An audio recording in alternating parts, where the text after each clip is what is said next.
God. Yeah, it does. Okay. Okay. Yeah.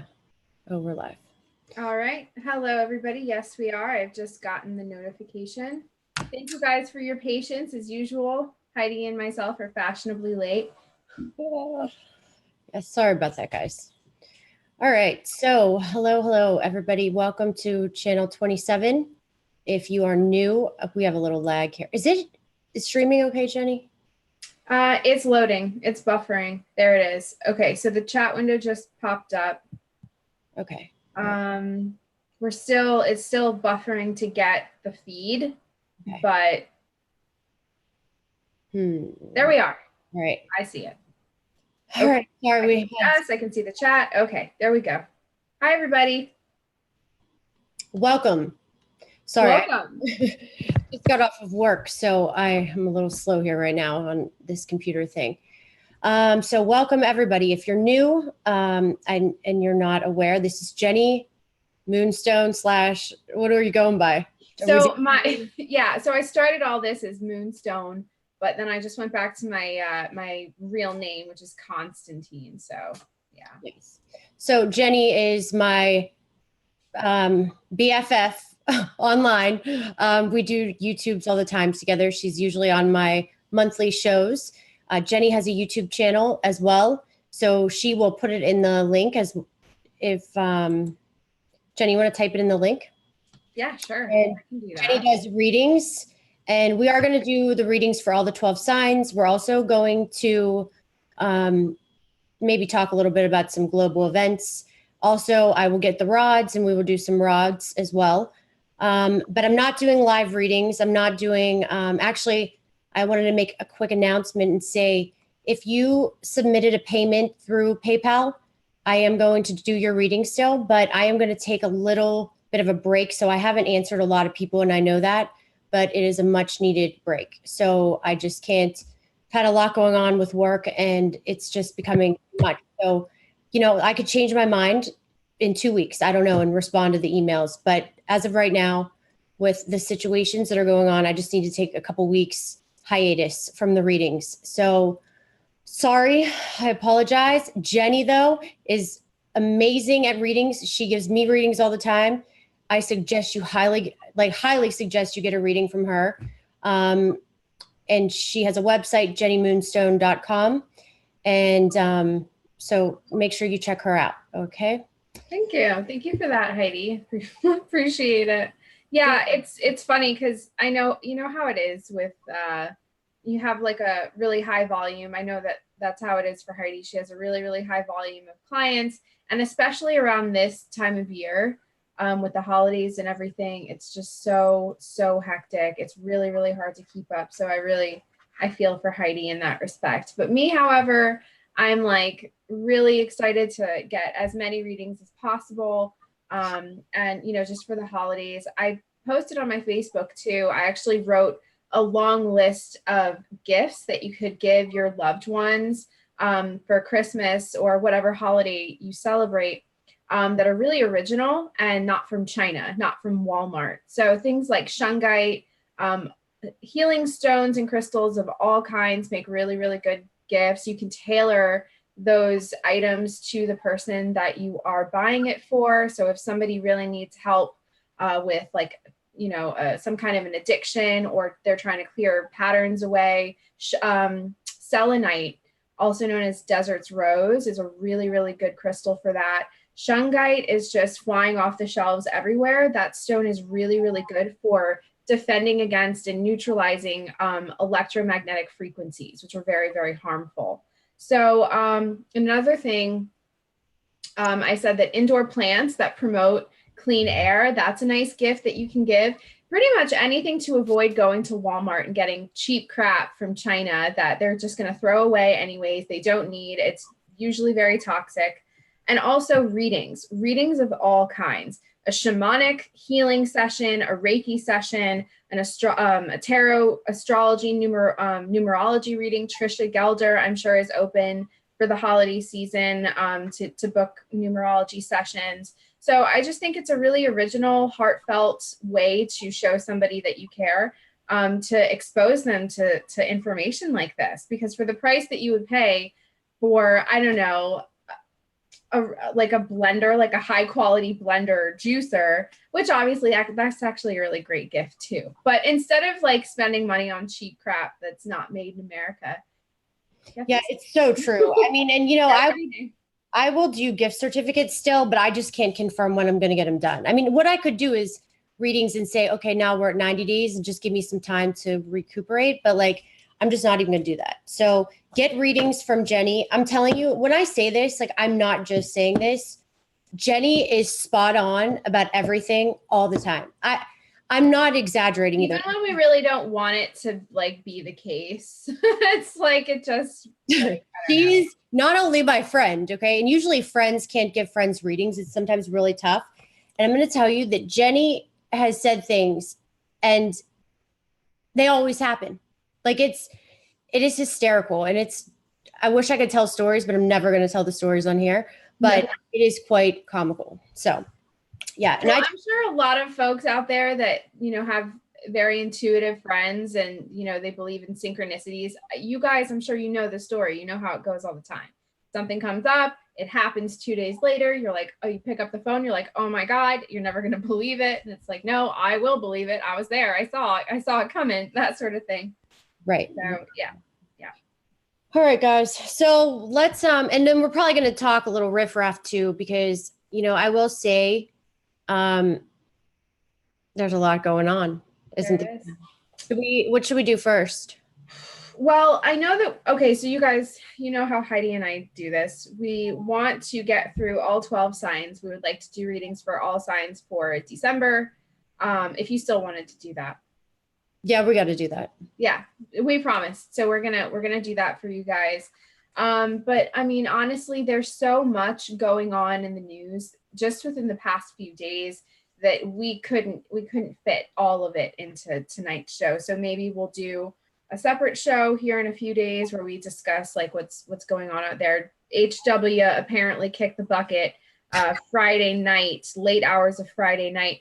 I really think that the guy has actually been dead for a while or without a pulse for a while, but they may have strategically decided to announce it at that, you know, particular point in time, just on Friday night. So I think it's a really big deal as far as the NWO and the G20 goes.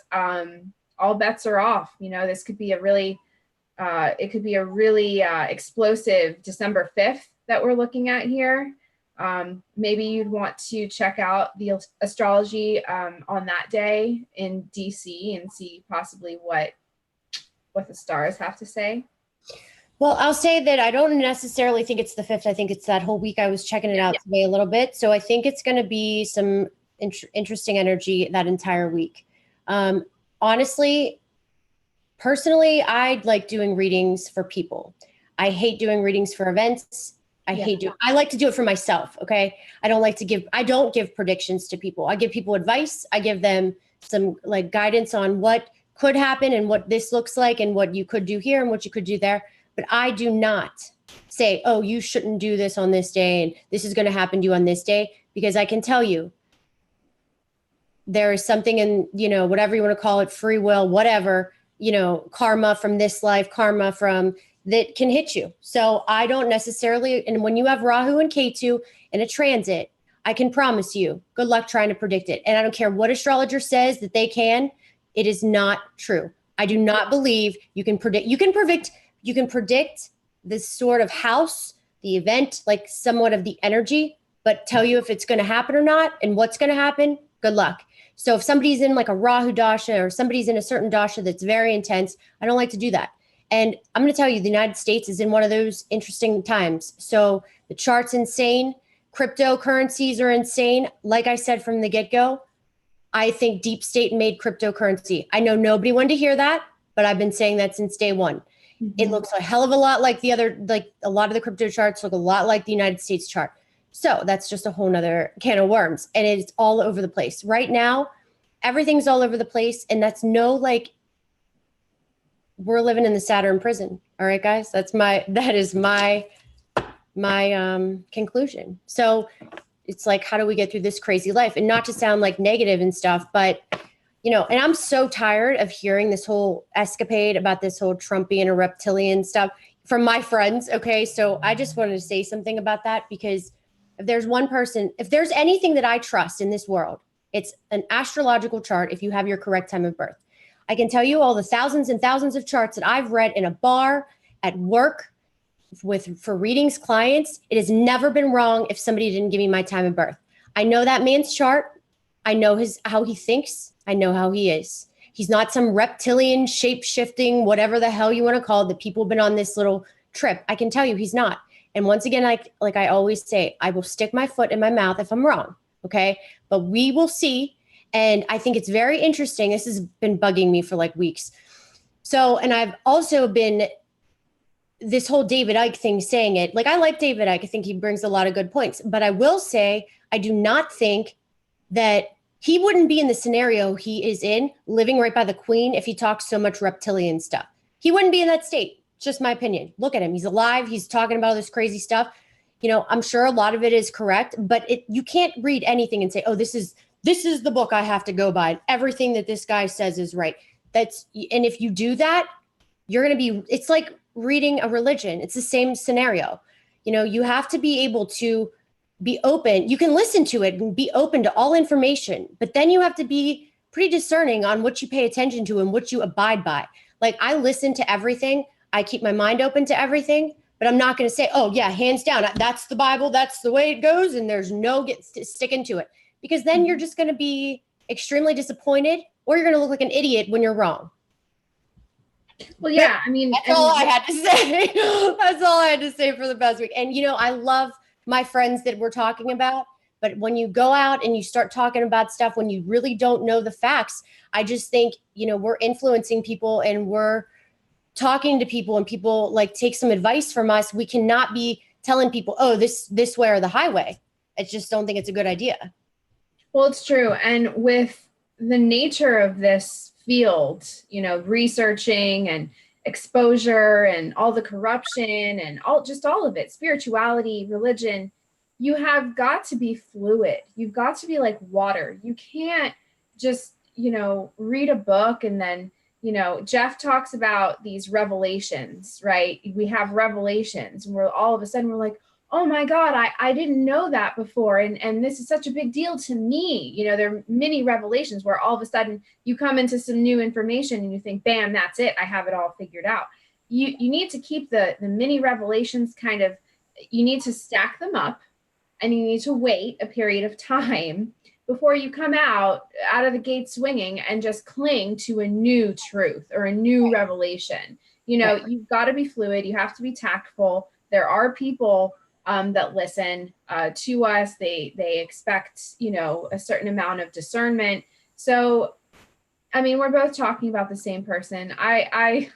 Or the same. It's not even. It's just the whole thing. This whole new. Well, it's the concept of fluidity. Yeah, it's the concept of not a particular person. It's more along the lines of like, where I will say too, like, the one thing that I make sure you have your facts right before you go saying things, because like for me, I am convinced because I have proof. Where's my proof? In the actual evidence, because of my charts. Okay. And you can sit here and say, oh no, nothing's ever right, blah, blah, blah.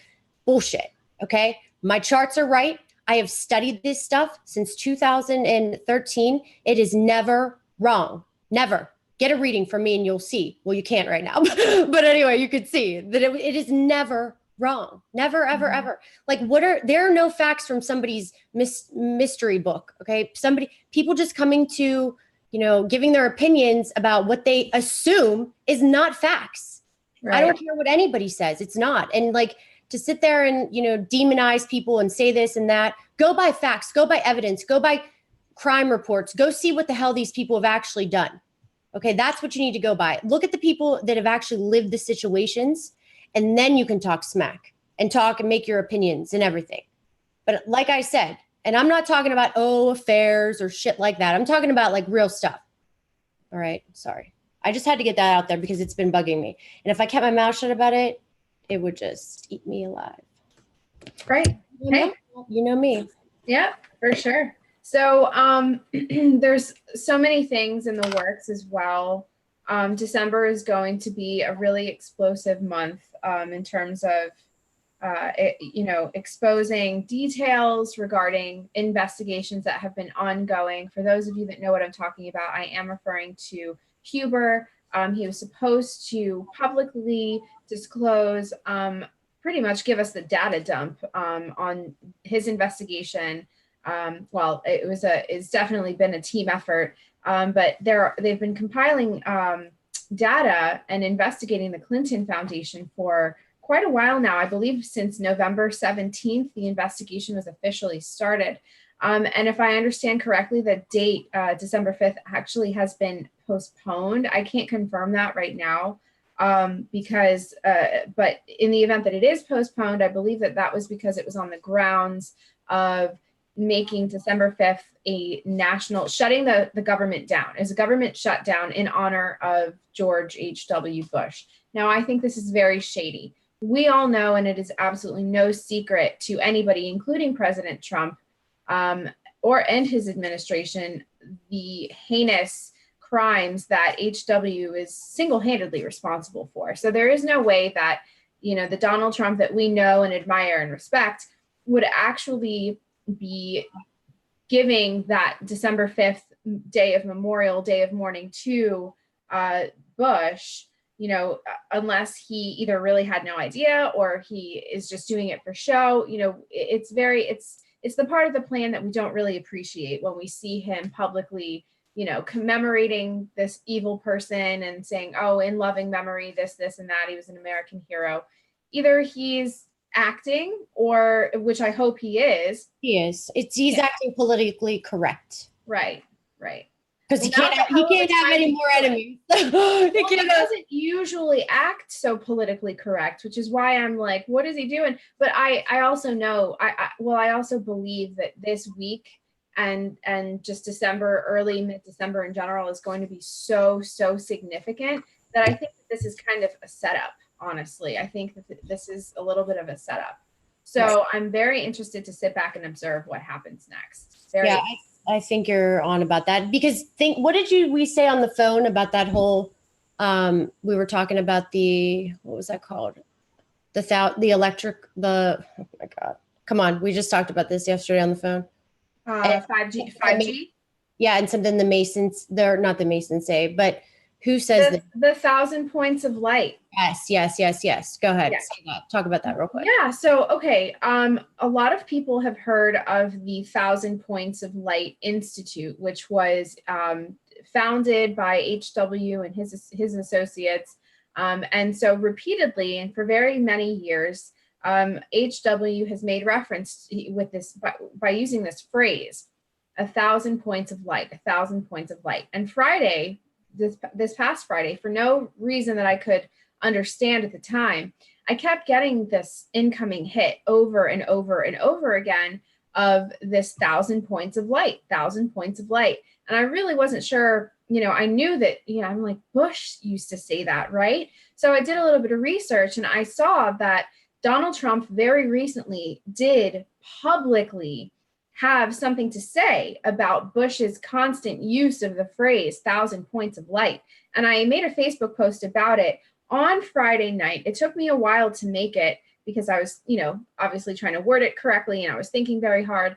And then 2 minutes after I posted it, I was notified that George Bush Sr. had in fact passed. So all at once, it all made sense. I said, oh my gosh, this 1,000 points of light is actually a metaphor for this 1,000 UNESCO, which is just another sector of the United Nations. They've turned to 3D printing, these exact copies of 1,000 structures, I believe from the Babylonian period. Please correct me if I'm wrong. It could be the Persians. But these sites were very sacred and to the ancient pagans, not the good pagans, by the way, just, these sites, these arches that they are now recreating were sites of actual human sacrifice and most notably child sacrifice. So they are putting 1,000 of these structures across 1,000 locations in the world. And I believe, and they're working with CERN, by the way, that's not a little detail. CERN is working with the United Nations. They're working together to create what I believe they're trying to resurrect the Atlantean teleportation network. And they're not teleportation, I'm sorry. It's kind of like a neural network on the top of the earth, and in some cases subterranean as well. And what it is, it's a means of travel. It's a means of communication. It's 1,000 gateways, 1,000 portals with which they may possibly be planning on bringing things in, opening gates up. We know that they love lax border security. No protocol, no papers, no documentation. Come in. They love open doors. They love open borders. So I suggest that this 1,000 points of light agenda has a lot to do with CERN's project in the making. UNESCO is working with CERN. UNESCO states that this is all in the name of preservation. Okay, they said, oh, these arches are beautiful. They've been destroyed in recent history by terrorists. And so we're going to recreate them and put them in places like London and Washington, D.C., which they already are. New York City, Washington, D.C., London, there's some in Canada. And they're going to just continue to pop up these portals all over the place. Yeah. A lot of you guys have heard of, go ahead, you were going to say something. No, I said, yeah, go ahead, keep going. Listen, it's scary, but I think if there was no hope, I wouldn't feel motivated to talk about it. If I thought that this was just a done deal and we're just all screwed, I don't think I would feel like I think I would just understand that there was no hope. And I do think that there is hope. But so basically, I believe that the New World Order is going to attempt to weaponize a kind of mapped out interplanetary or interdimensional system or network of portals all across the world.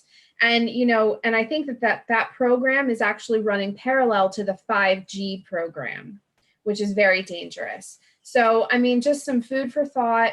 I don't know, it's just something to think about. I'm not trying to spread fear here because, like I said, I do believe that we have a chance. The system is just a system. It's not inherently good or evil, even though these structures they are carbon copies of ancient structures where child sacrifice took place. That doesn't actually inherently make the system evil. It is a tool, it is a weapon. Now, what do we know about weapons? What truly matters with the weapon is who's behind the trigger, who has the codes, who is managing the use and deployment of this weapon. So I say, let them build it. Let them finish construction. All the while, we know what they're doing. We watch every step, watch everything they're doing every step of the way. Pay close attention to the PR surrounding this project. They're going to say that it's about cultural diversity and, I don't know, sort of integrating different beliefs and different cultures by remembering this important time period in human history. But we can't be fooled. They really do have an agenda to open up doorways and let a whole bunch of things in. What exactly are they bringing in? I don't know. It could even be for the purpose of shuffling commodities off planet. All right, these are all things that we have to think about. Yeah. And what do you make of that? It's too much for me to think about right now. I think what you say makes sense in my mind to a certain degree. Obviously, I can't grasp my head around it too much. Me, I like to see the facts. I like to see proof. I like to see, that's just a lot for me. Like, I feel like it's not affecting me, kind of like the whole alien thing, even though I know it is affecting me. It's like, what am I going to do about it? I don't really know. Well, the angle that I would approach you with it about it is where Trump had something to say about it. Where in recent, he's like, because I posted the quote. He was like, anybody figure out what he meant by the 1,000 points of light? What's up with that? What is that about? He knows damn well what it's about. It's to get the people to think about it and to talk about it, which is exactly what I'm doing.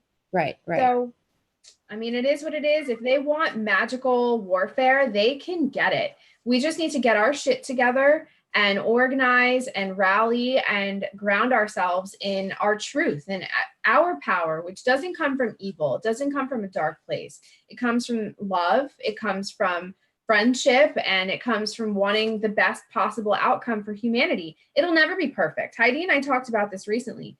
The dream of utopia, let utopia go, because you'll always be disappointed when it's not perfect. Instead of fixating on a utopian future, fixate on doing the best that you can do in your immediate situation.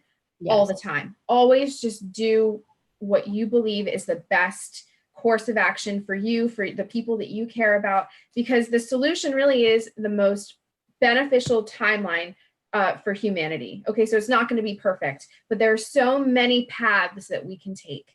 And there are paths that are far, far better than others. So yes, I think we have a chance. I really, really do. I would meet them in open battle if I could. You know what I thought of? Maybe Trump really actually does. He thinks like me, and he was probably like, what the hell is that 1,000 points of light?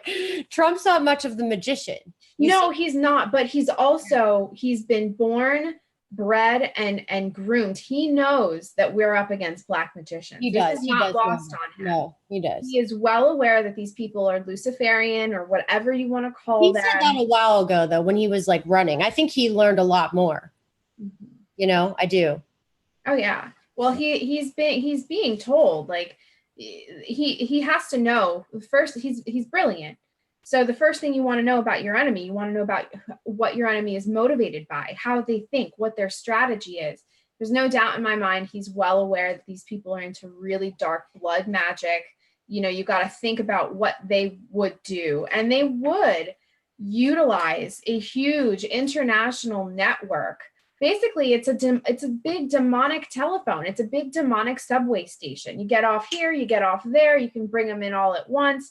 You know, it's scary, but it's not. We can't allow our fear of that which is unknown to render us unable to fight, because we need to be ready to fight, to truly energetically contend with the darkness that has, you know, been nothing but a parasitic, you know, attachment to this world. And I've been saying it for 2 years now, more than that. I really think it's over for them. I really, really do. And I highly suggest everybody gets one of these. Woo! It's for all the souls. Oh God. That's my new toy, guys. Do you know how exciting that is? All right. Oh man, Heidi with a stun gun. That's some scary shit. Oh God, it's a taser. It's not a stun gun. Oh, taser, stun gun. But it's a real taser. And you see, and it's pink, so people can think. It's a razor. I don't know. That's like a gigantic razor. I don't have any razors that look like that, but we'll leave it at that. Okay. I had to keep it PG. Okay, so we're going to go through the signs. And if you're new to this channel, so I'm a Vedic astrologer. Jenny is a psychic, clairvoyant tarot reader. I don't think I've ever said that about you. She's a... You've never used the term clairvoyant before. I don't think so either. That's new. So Jenny is... And we also have interest in real world events. I'm more on the political side. Jenny is more on the magic side and like the deep state stuff and stuff that we don't know, things beyond symbolism. I like symbolism. She's also a heavy, heavy advocate for kids that are trafficked and the pedophiles and all that stuff. So am I, but Jenny, definitely that's her passion. So we have a lot of different things going on this channel. So I'm always open to learning. We have a lot of new subscribers. So if you're new, you're probably like, what the hell's going on here? And I'm just letting you know. All right. So let's start. And we're going to start with somebody was like, can you, wait, hold on. Somebody wrote, can you start with Pisces first? Maybe we can just do a mix and we can just mix them all up. But then how are we going to stay mentally organized? I'm never mentally organized. But I mean, me neither. That's like way crazy. All right, let's do them backwards. Okay. Someone said, "Don't tase me, bro." Oh my God, that's so funny. Don't tase me, bro. Yeah, It's so sad, but like it's so true. You pretty much have to beg for your life this day and age with the police, especially down here. Like, please, please don't shoot me, sir. I don't okay. want to die today. So this is going to be all tarot right here. We're doing.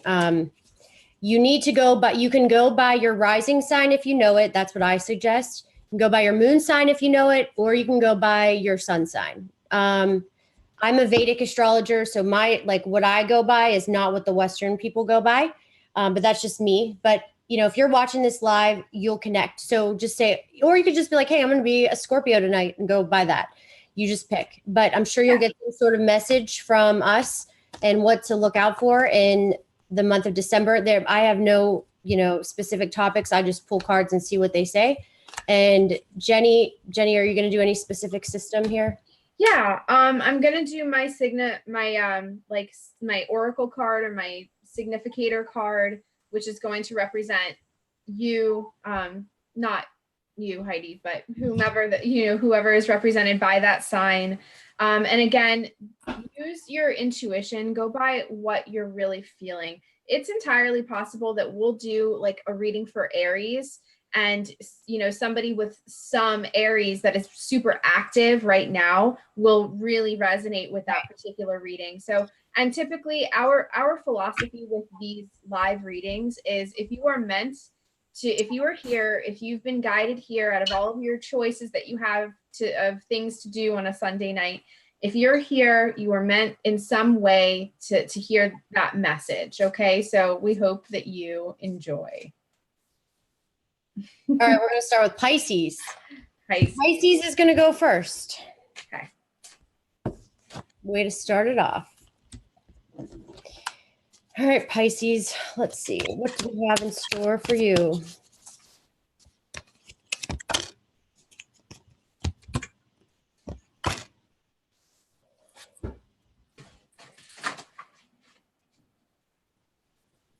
You ready? Yeah, go ahead. You want to start or you want me to start? You start. Oh, that's good. Okay.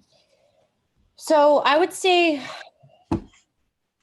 some Pisces are like in their power. Okay. Some Pisces are wishing for things and hoping that things are going to happen. I think that, it's a lot of wishful thinking though. Sometimes Pisces need to really get motivated and, they have all these great ideas, but sometimes it's very hard for them to focus on things.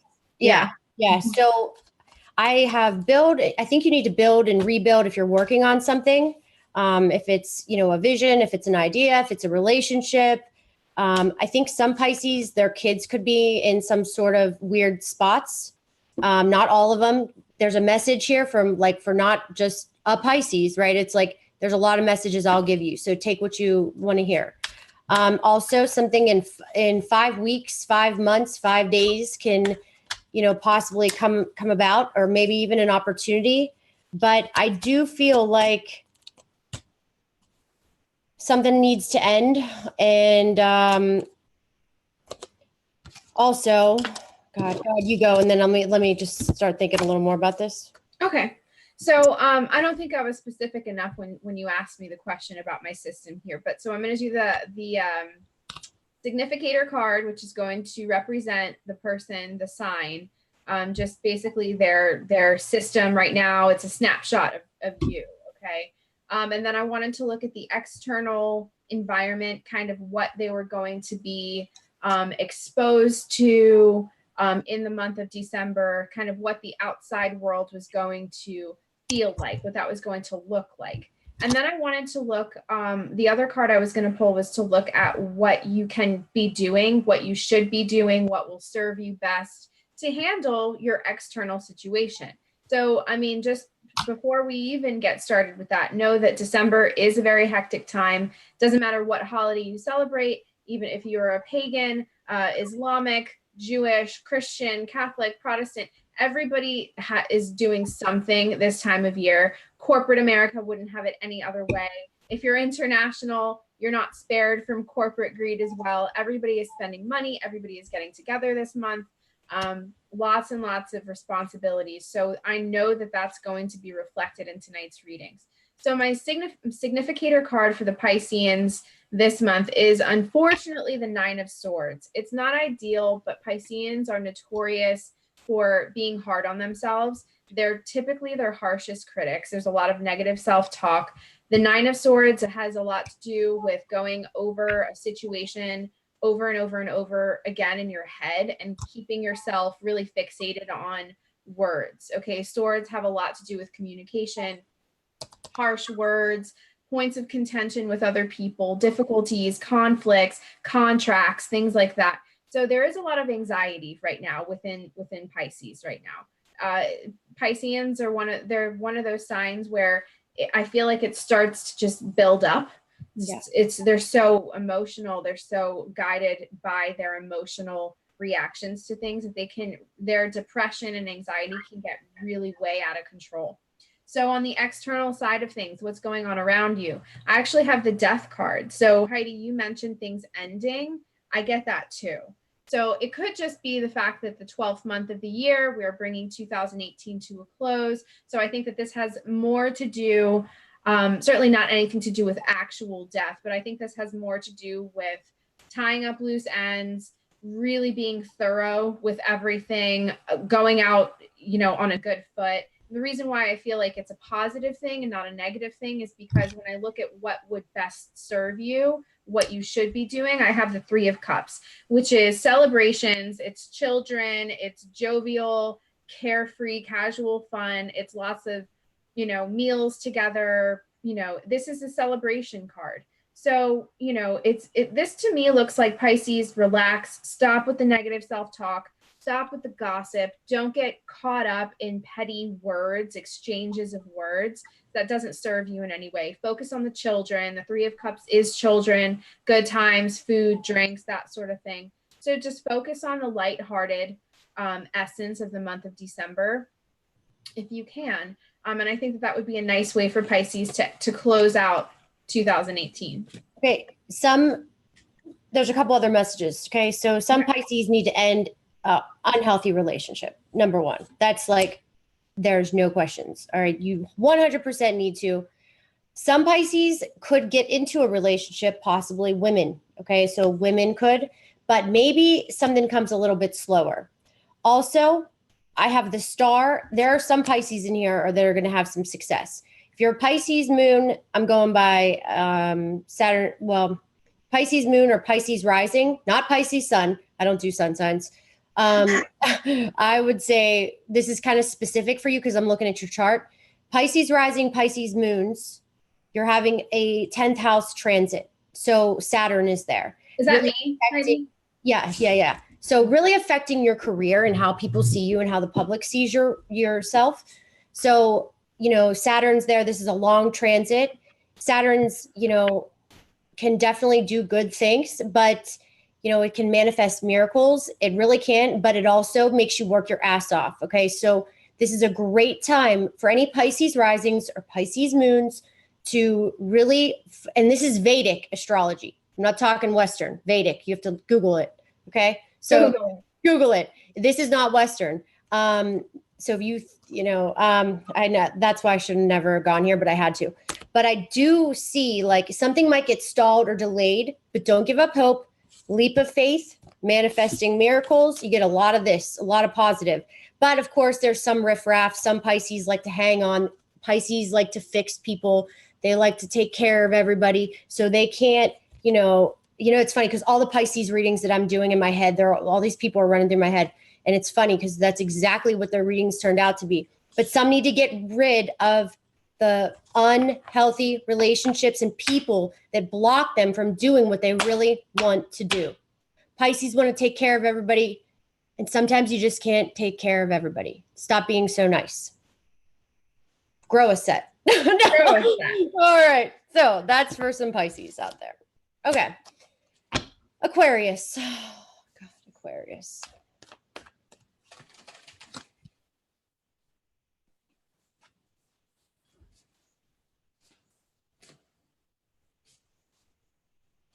Aquarius. Oh, shit, Jenny.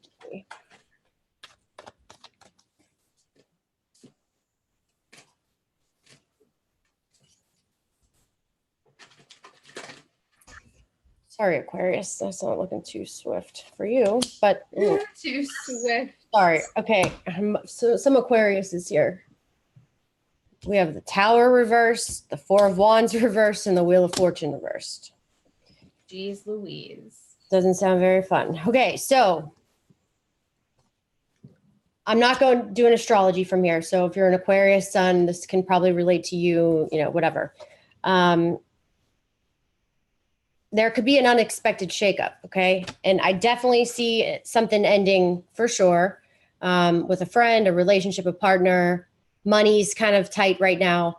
Doesn't mean it's done, okay? But the Tower reverse is typically like an unexpected shakeup, something that it's an ending, and it's an ending you were not aware of. So probably not going to be too happy about it. But it looks like it has to do with money more so. So this could have to do with money.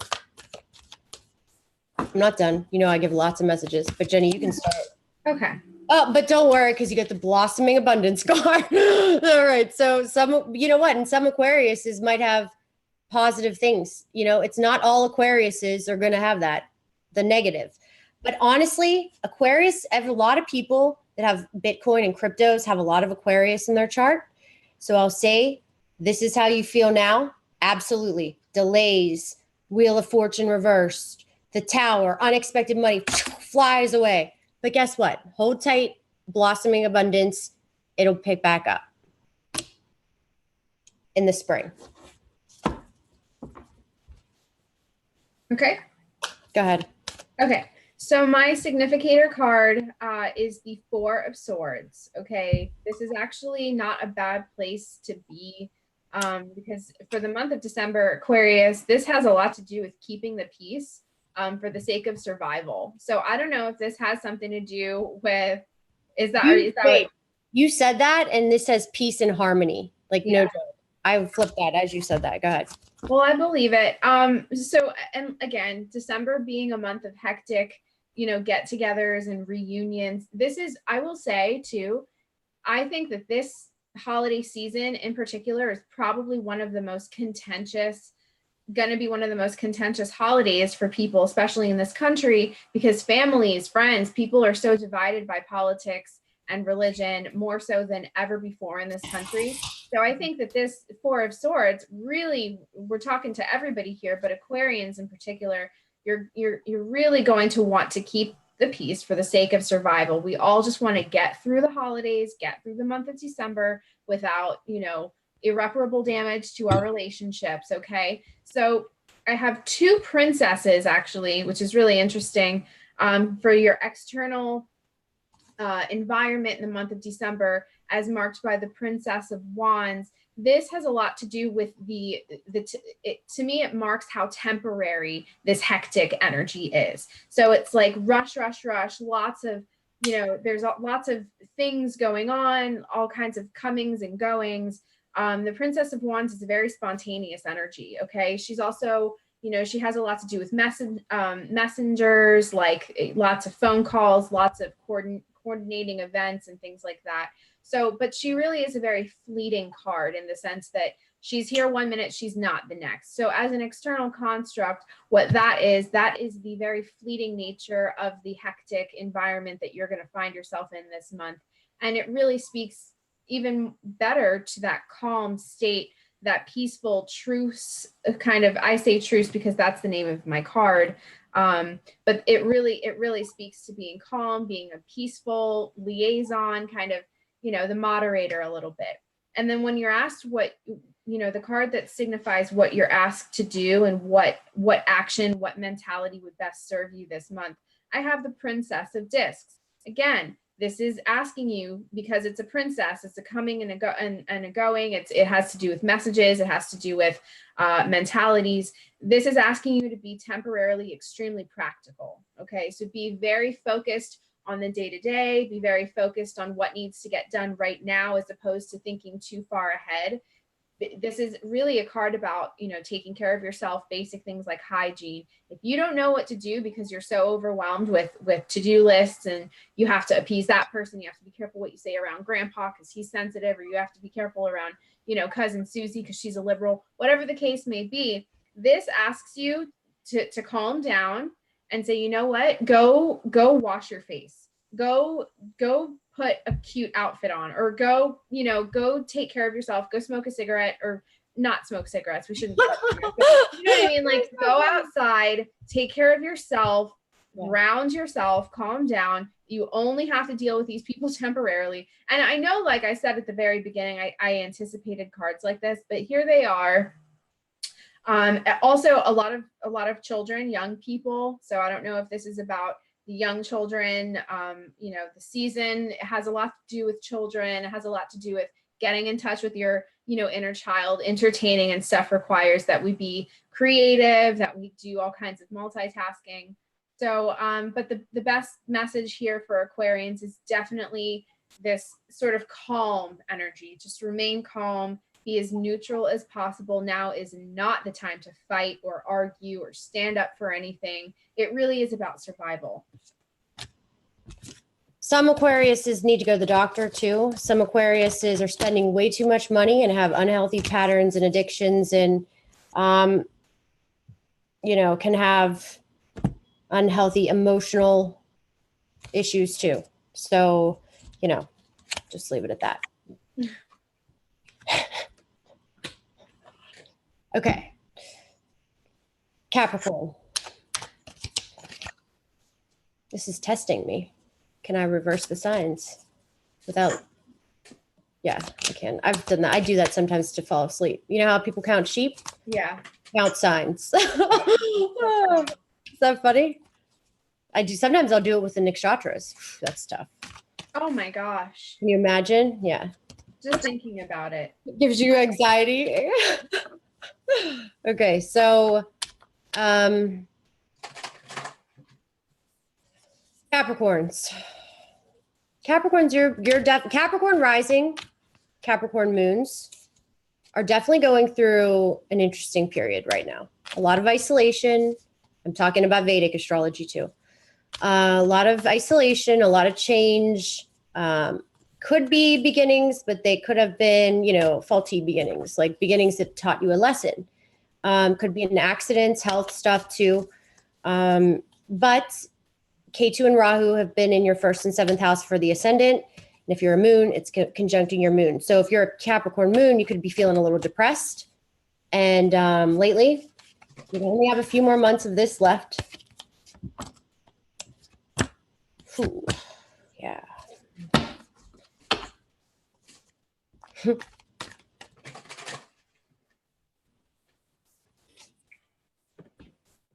This is weird. Okay, okay, and that makes sense because Capricorns are all about work anyway. So work.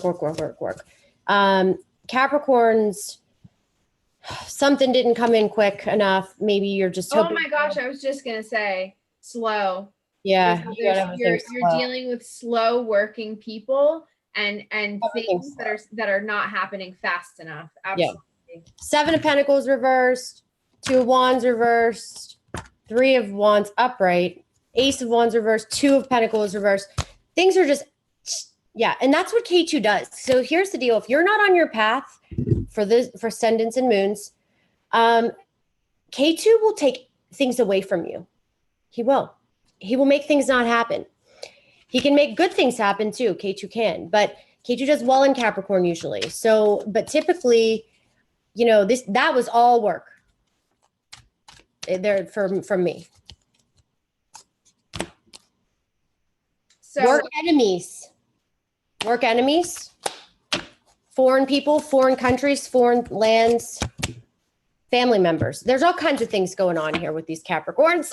Okay, Jenny, you go. I'll pull some more cards and shuffle. So my significator card, Eight of Discs. Okay, this has everything to do with putting work in. Okay, so Capricorns, very diligent.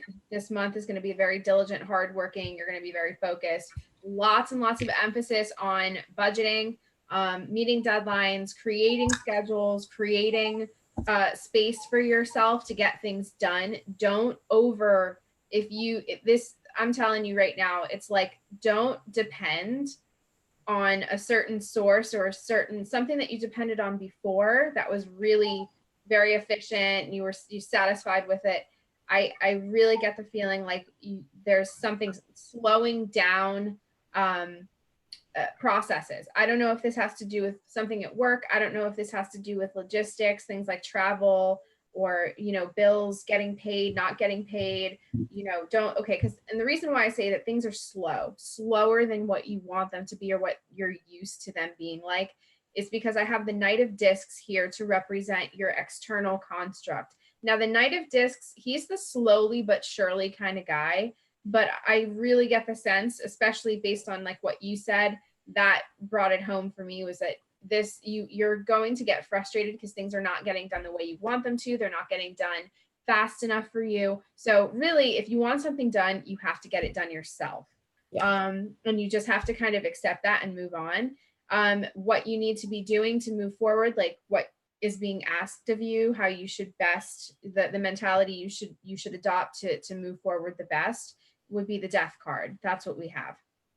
Again, whenever the Death card comes up, he tells you have to be incredibly honest with yourself. Now is not the time to, keep a contract or to, stay where it's not working. This says, no, listen, if this isn't the time, now is not the time for you to be slow with this order or for this to fall through. We got to do something else. Something has to change. Something's got to give. Funny you say that, Jenny, because I think a lot of it could have to do with relationships. So, and I'm going to go this too with if you have K2, if you're a Capricorn Vedic rising, period, Capricorn rising, this is affecting relationships. Door to romance, this is your connection losing. Dedicated effort, you're trying. Capricorns try so hard until they can't try anymore. They'll do other things on the side, but they'll still keep that marriage because it's ethical. It's it's the law. It's like law and order, right? The storm's going away. The indecision card. That's exactly what Jenny just said. I can't explain this any better, but I'm going to read you exactly what this says, because this says, congratulations. This card reverse indicates a newfound freedom from indecision you either have recently made or you're about to make an important decision. So bring clarity and consciousness to your new direction. The fragmented and confused energy that you've been sending out is gone. Now you can bring new structure to your plans. You may have not known what this in the past, but your soul has been trying to guide you all along. Also control. So I think Capricorns have it's time to make the decision 100%. It is. This. The storm's going away. The heart, if it's a broken heart, you're sad. Okay, move on. All right. Get yourself in control. But if you're being too controlling, maybe you need to let go of control. Stop trying to control things. I know it's a little all over the place, but that's how it is. So, another thing this looks like to me is I know Capricorns are so diligent. Capricorns are very my daughter. So, they're very much about the deal, the bottom line. They want things to work out in their favor. They love organization. They love to work something to death. So in the event that a Capricorn puts all of their trust and faith into, or delegates power, or delegates a task to somebody else, they expect it to be done the right way. They expect it to be done in a timely manner. I think that really the month of December, Capricorn, keep this mantra in mind. If you want something done right, do it yourself. The divine physician. Yes. Okay. All right. And go see a doctor? No. I didn't see any of that. No. Well, divine physician? Yeah. That could be you be the doctor. Wow. Yeah. Or intuition, divine physician. That's so crazy. What deck is that? Just one of these decks I have that just popped out. But when you asked that, I pulled the Manifesting Miracles card, Jenny. So I felt like that was for you because it was the one I pulled for Pisces too. And the card totally reminds me of you to a certain degree. Let's do it. Like when I see it. Aw. Where did it go? All right. So who's next? I'll find it, I'm sure. All right. So next would be Sagittarius. Sagittarius. Now, Sagittarius rising and moon signs are going through an interesting period because this is Saturn is in your ascendant or Saturn is on your moon, Vedic, sidereal zodiac. Okay. So when that's happening to a Sagittarius, you know, if it's your moon, you're definitely probably a little depressed, a little down in the dumps. Okay. And if it's Saturn is in your first house, you could be feeling tired, you could be feeling exhausted, drained, like you get all these opportunities, but you feel like, oh my God, can anything else seriously happen? So it can bring up health things too, good or bad, you know. So when it's in your first house, it's affecting you. So for a Sagittarius rising, it's affecting you physically and your life path. On your moon, your emotions, maybe even your mother. I don't do sun signs, like I said. Now, first, that's my message just for in general for a Sagittarius rising and a Sagittarius moon. And you have the Queen of Wands reversed and the Five of Cups. Well, here's what I'll say about that. The Queen of Wands upright, she tends to be very hospitable. So when she reverses, that's saying no to the hospitality. That's saying no, just absolutely not, my way or the highway. So that I just felt the need to chime in there and say that. That's good. Injustice reversed. Yeah. I mean, and to me, whenever the justice card reverses, that has a lot to do for me. That feels like seizing justice for yourself and saying, you know what, the universe can only take me so far. I need to snatch justice for myself, and not, constantly depend on, the mechanics of the universe to just deliver karma for you. Sometimes karma needs a helping hand. Yeah. Some Sages could be losing money. Some Sages could, have to say it. Turn your stoves off. Oh, no. Off. Turn your straighteners off. Don't leave your heaters plugged in. Fire is around you in the ether from my cards. Okay. So now it could be you're just being too fiery too, and you need to cool the hell down. That could be it as well. But there could be something with fire. Yeah, but there are some negative Nancys in your life. I'm going to tell you that. So I think oh God, all over the place. I mean, people are stealing, people are cheating. I mean, I'm sorry, I hate to say it, but it's just true. And you have to learn those lessons in Saturn. I mean, you just do. I'll just be honest. When Saturn's over there in your ascendant, but definitely some Sages are dealing with that. Some sketchy mother effers. Okay. So Sagittarius, it's funny. I don't often see Sagittarius represented by the Princess of Cups. Princess of Cups being usually to represent a person. This is a child. This is a creative child. This is an emotional card. So I think what this really is for Sagittarius, this is when you're in that place when you're a little bit too trusting, or perhaps you're focused on more creative endeavors, or you're focused on emotional healing. So you don't see what's going on over here because, oh my gosh, God forbid you took some time for yourself to focus on creative endeavors or, heal a relationship. And over here, you definitely have some things going on that are outside of your control taking place where you're really not looking. And you need to be very careful of that. I have double sevens. Whenever double sevens come up, we're looking at a period of transition. We're looking at a lot of things that are not definitive. They are moving. They are changing as we speak. So the external construct here is represented by the Seven of Discs. So a project, a person, a situation that you are not sure about. You're really not sure if this is going anywhere. You're really not sure if you can trust this or trust this person. And the question creeps into your mind constantly. Is this worth it? What am I fighting for? Why are we doing this? What's really going on? And then as the guidance card, or what you should be doing, what would serve you best, is the Seven of Wands. So whenever I have two sevens, this does, so the Seven of Wands does encourage us to really— I have that too, just so you know. Okay, so we have triple. Okay, so we have triple sevens and two Seven of Wands. And the 10 of Wands. Oh, yeah. Lots of wands. Well, this, you know, the Seven of Wands is one of those things where you really, someone is testing you, someone is pushing you, especially if it comes up with the Ten of Wands. That is some kind of a role that you really don't think you can live up to it. There are expectations that are too high. There are conditions of a contract that you don't agree to. There are terms and conditions that you're not willing to agree to. So this is really about, this is saying, don't rush into that contract. Don't rush into that apartment or whatever the case may be. If you have a standard that you've set, it's okay to wait because things are moving right now, as represented by the sevens. So, yeah. Oh, check out your chat there, Heidi. Oh, thanks. That was yeah, I've seen several donations to Heidi's channel. It's very generous of you guys.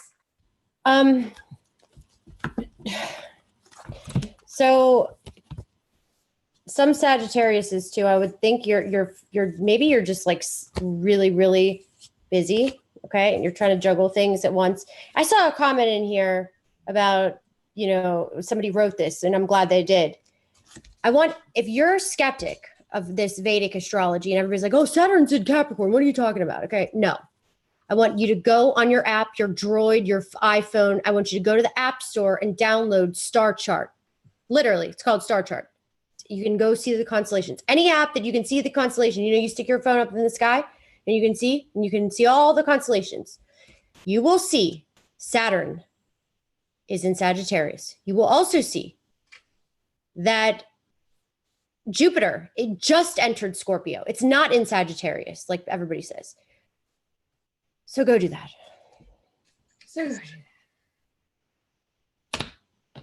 Then you can come back. So basically in Western astrology, you're a sign behind. Like all the babies they're being born right now, they think they're a Sagittarius, right? That you think your kid's a Sagittarius. If you look at the actual, go see where the sun is. The sun's in Scorpio. The kid's a Scorpio. All right. Hold on. There was something else I had for the Sagittarius. Let's see. Okay. Yeah. Delays for sure. You're definitely could be juggling two things, adjacent possibilities. And if there are hostilities, they're going away. I have to say, I think some Sagittarius need to cut the can, like with somebody. Like there could be, you need to remove somebody from your life. That's usually the messages I always pull for people. Oh, I'm the K2 cleanup control, I call it. All right. Next. Choose your battles. Saturn, okay, those Sag risings, you're being tested right now. The Saturn test of time, like that's what happens. Saturn over your moon, it's emotionally. But if you believe and succeed, maybe learn new skills too. If you're thinking about learning something new, do that. Some could be followed, watched, or stalked. Okay, next the Scorpio. Next is the Scorpios. Wallace, Aries not switching. I bet you're not. I would just love to see your chart. I love when people are so stubborn about their signs. Actually, sometimes if they are, they have a lot of planets in there. All right. Scorpios.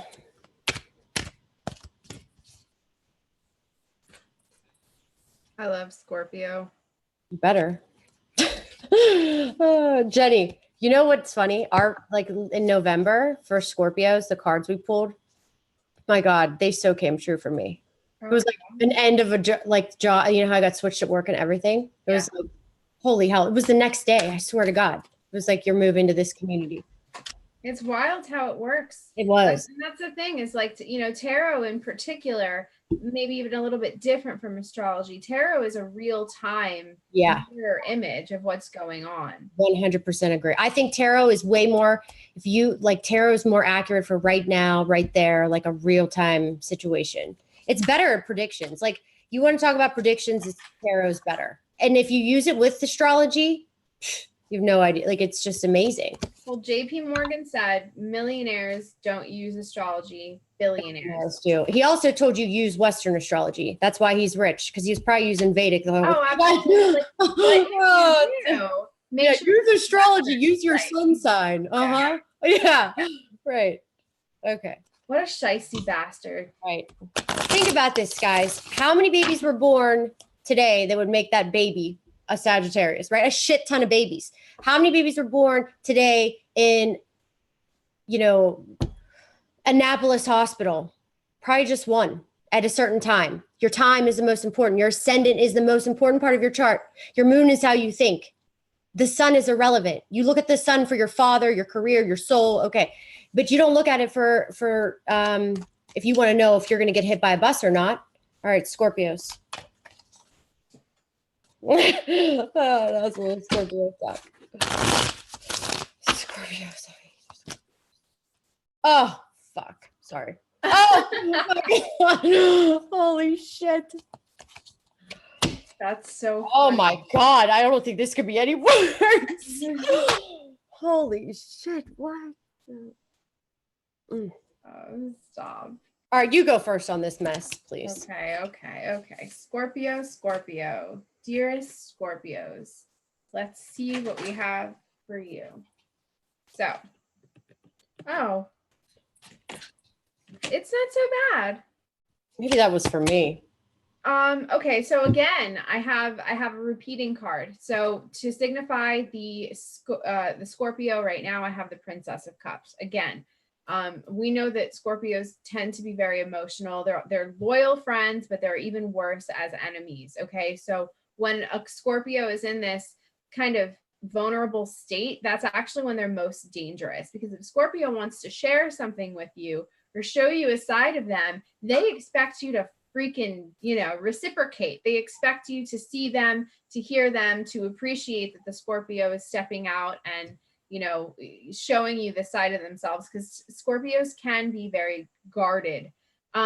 Okay, so as an external construct, I have the Chariot. Now, the Chariot has been my card of the day today. Did you get the Chariot too? No, but that is a card for me in my readings all the time. And that has to do with a scenario. Go ahead, keep going. Sorry. Okay, so, the Chariot is the team. The Chariot is the mission. The Chariot is who's in charge, how we're working together with people, following through with our dreams, our goals, our visions, getting us to the end. Okay, a chariot, what is a chariot? A chariot is a vehicle. This has a lot to do with your home, the how you get around. Your physical body is your chariot. You are how you project yourself in dreams. That's a chariot. How we travel astrally, how we travel, telepathically in the minds that we connect with, and our ideas that we have, they travel via, telephone and internet and that sort of thing. So in general, this is a big teamwork. This is you and the team. This is you and your tribe,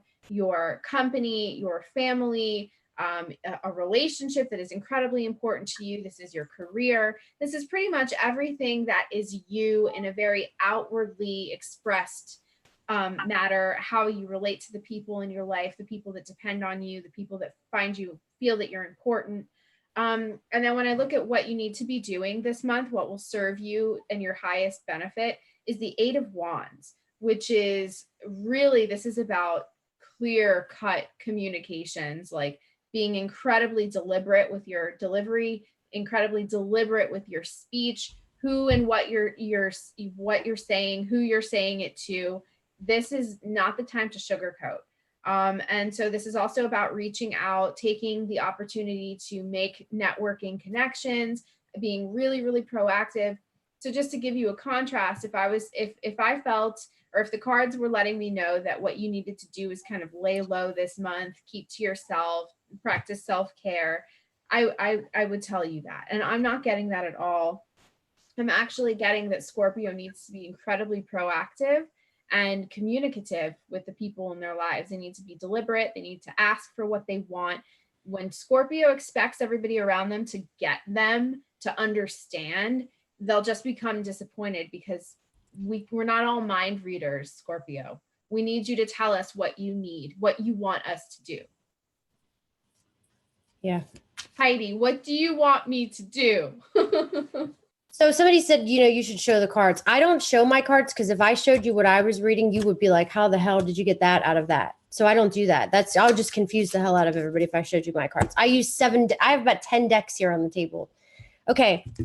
Some Scorpios' health, they will improve. Some people are dealing with a soulmate, past life lesson. Some Scorpios need a new car. Some Scorpios need to rebuild. Absolutely, there is some Scorpios in this room that have a treacherous person in their life that needs to roll out. Okay. And I mean, treacherous. Successful. Some could have good luck. Some could have a baby. Some could have, there is some moderate success here, but the success is, I think, if you're dealing with a situation and there's toxic energy, and maybe it's somebody that came back from the past, or maybe it's somebody, because all these planets have been retrograde. I think you may need to, for your own health, like if you're dealing with somebody that's physically abusive or something, get rid of them, get rid of her, both, because I'm going to tell you, or if they abuse drugs, if they abuse things, if they abuse you, your emotions, get rid of them, because you're in the prime right now of your life. Like you're going through a good time. Scorpios can handle this. Scorpio risings can handle this, and Scorpio moons can handle this. You are going through a time that you have to get rid of all things. This is how you transform. How do Scorpios transform? Through dealing with catastrophes. Yeah. Right? So, we're used to it. Someone did ask me if I'd heard of the CERN tarot deck, and I have heard of it. I'm actually going to be hosting Cliff High on my channel tomorrow, and I will be discussing with him this the CERN tarot deck and CERN in general. We're going to be discussing some things. So yes, I am well aware. It's a wonderful work of art, even though it was inspired by CERN. Art is art. We look at it, you know, from different eyes. All right, Scorpios, a couple messages. Comfort, moving on, healing, relax. Love and accept yourself. Yeah, show people your true self. It's true. Well, yeah, that's that card for you. Manifesting miracles, you see? Yeah. Oh, yeah. That makes you think of me because it's blue. Well, no, because it's like cosmic. Yeah. You know, like cosmic. Blue and cosmic. Here's me. Here's her. No, that's not me. I'm kidding. I'll show you where I am. Like, I'll show you. It's freaking Taylor Swift right here. It's horrible. All right. Next, Libras. You know what? This card reminds me of Libras. This blonde girl. This blonde girl. Are those some folded towels? No, books. Study and learn. That's a Libra. That reminds me of a Libra. Yes. That's so funny. Oh, here's Heidi. This is me. Girl's got her towels and her books all. Oh yeah, spiritual gifts. Oh yeah, that's definitely you. No, it's just the picture. I'm talking. It looks like Jafar a little bit. All right, Scorpio. Then now we're on to Libra. Yeah, one last thing about Scorpios right now, rising and moons. You are in such a good time. Jupiter's just entering your first house. If you don't get rid of the people that keep holding you back and sucking you down, 100%, you're going to lose the chance of Jupiter in like all these opportunities, you know, good opportunities. So, all right, just had to say that one last time. Libra.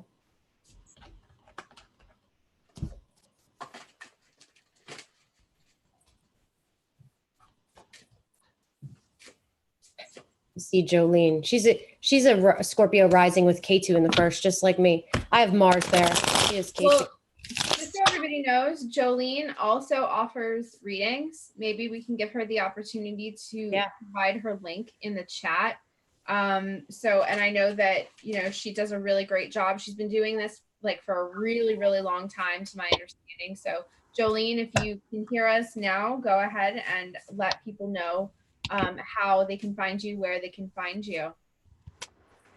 I'm telling you, one of the best gifts I ever got in my entire life was a reading. It changed the course of everything, and it set me on my path. when I gave her reading, and I was like, when I saw her chart, I was like, oh my God. Because first of all, she's a Scorpio rising like me, K2 in the first house. It's very rare. Like it's just rare, right? And she was like, my God, I knew I never felt like a whatever she was. She was like, I never felt like I was supposed to feel like as this whatever, you know? And and you know what? K2 and Scorpio in the first house. Yeah. Tarot, astrology, anything metaphysical. You are only going to be happy doing that. And Libras, we're starting off with a bang. Wheel of Fortune. That's good. King of Someone Wands. just asked me if I think that tarot cards are a way to program conscience. I think you mean to program consciousness. No, I don't think that tarot is actually programs anything or anyone. I think that tarot is more like a book of the program. So the program already existed. The program already exists. And tarot reflects the archetypes that are used in that programming, the symbols, the transitions, the codes. So tarot is more of a kind of rule book or a map of the program. I don't think that, I mean, certainly if somebody was trying to, they could program somebody with the archetypes of the tarot. I mean, it happens all the time with readers that don't know what they're doing. They will put a prediction into somebody's mind and will alter the outcome of that person's timeline because of that prediction. They sort of fixated the client on a particular outcome, and that really has some nasty effects. We don't try to program anybody. We try to reflect. We try to show you the aspects of yourself that are being hyper expressed or aspects of yourself that are being repressed, things that are going on around you. We try to look at things as they are. And so, no, I don't think that tarot programs consciousness. I think that tarot reads the programming of the consciousness as it already exists. So Libras, I'm going to say this. Some Libras are going to get into relationships with some like high powered officials. Okay. Possible like somebody that's political, law enforcement. I don't know. Possible. Some Libras are just in their power.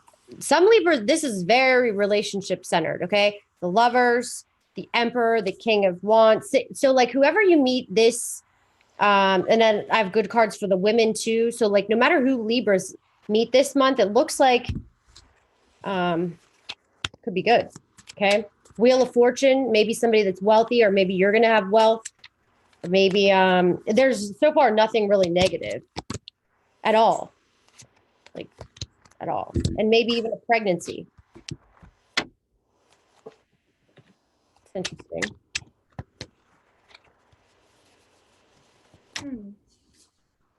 Now, Jenny and I are going to always have the same messages. And if you think somebody's having an affair or something, stop worrying about it. Like I would say that a lot of things are coming up here with relationships. So I think this is like all relationship.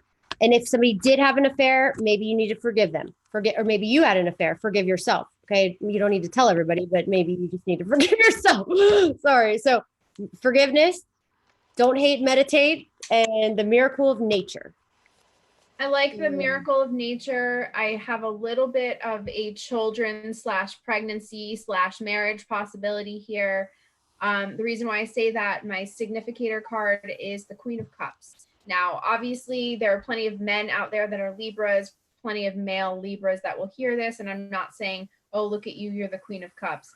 But as a mentality, as an energy, what the Queen is, she is this very steadfast, very reliable source of emotional sustenance. So if this is the part of your being that allows you to be very calm, very compassionate, you can be a grown man and have true love for your friends, for your brothers, for your male friends, and you can be a shoulder to cry on. You can be, a very compassionate, you can have a lot of empathy. Even as a man, you can allow yourself to be that steadfast place for the people in your life.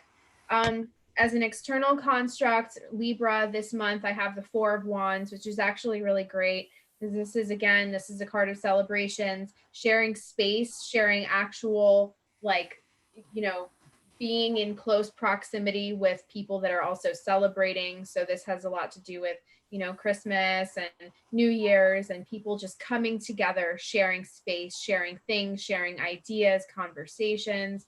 The only thing I will say, interference. I have the Eight of Swords here, which is actually as a guidance card. So while I don't recommend, I'm not suggesting that anybody make things more difficult or create delays that are unnecessary. I think what this is asking you to pay attention to the side of you that does tend to sabotage.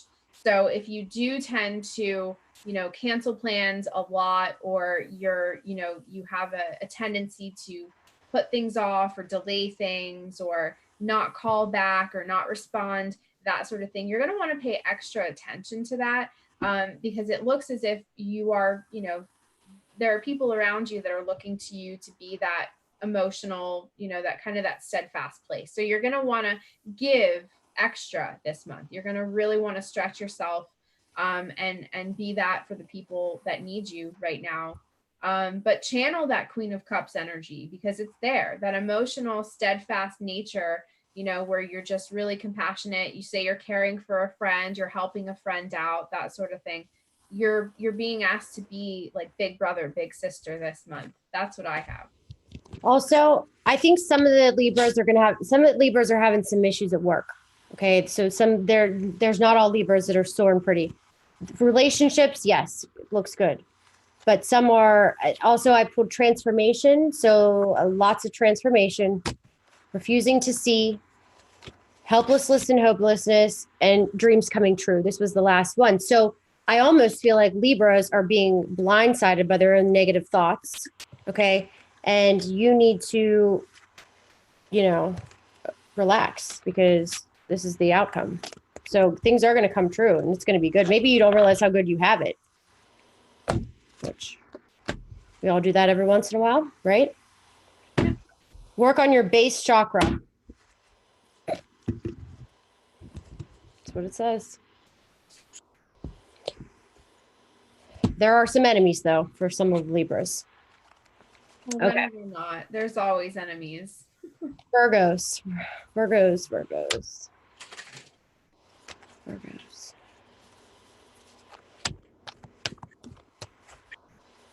I do so many Virgo charts. It's so funny. Yeah. Even Virgos.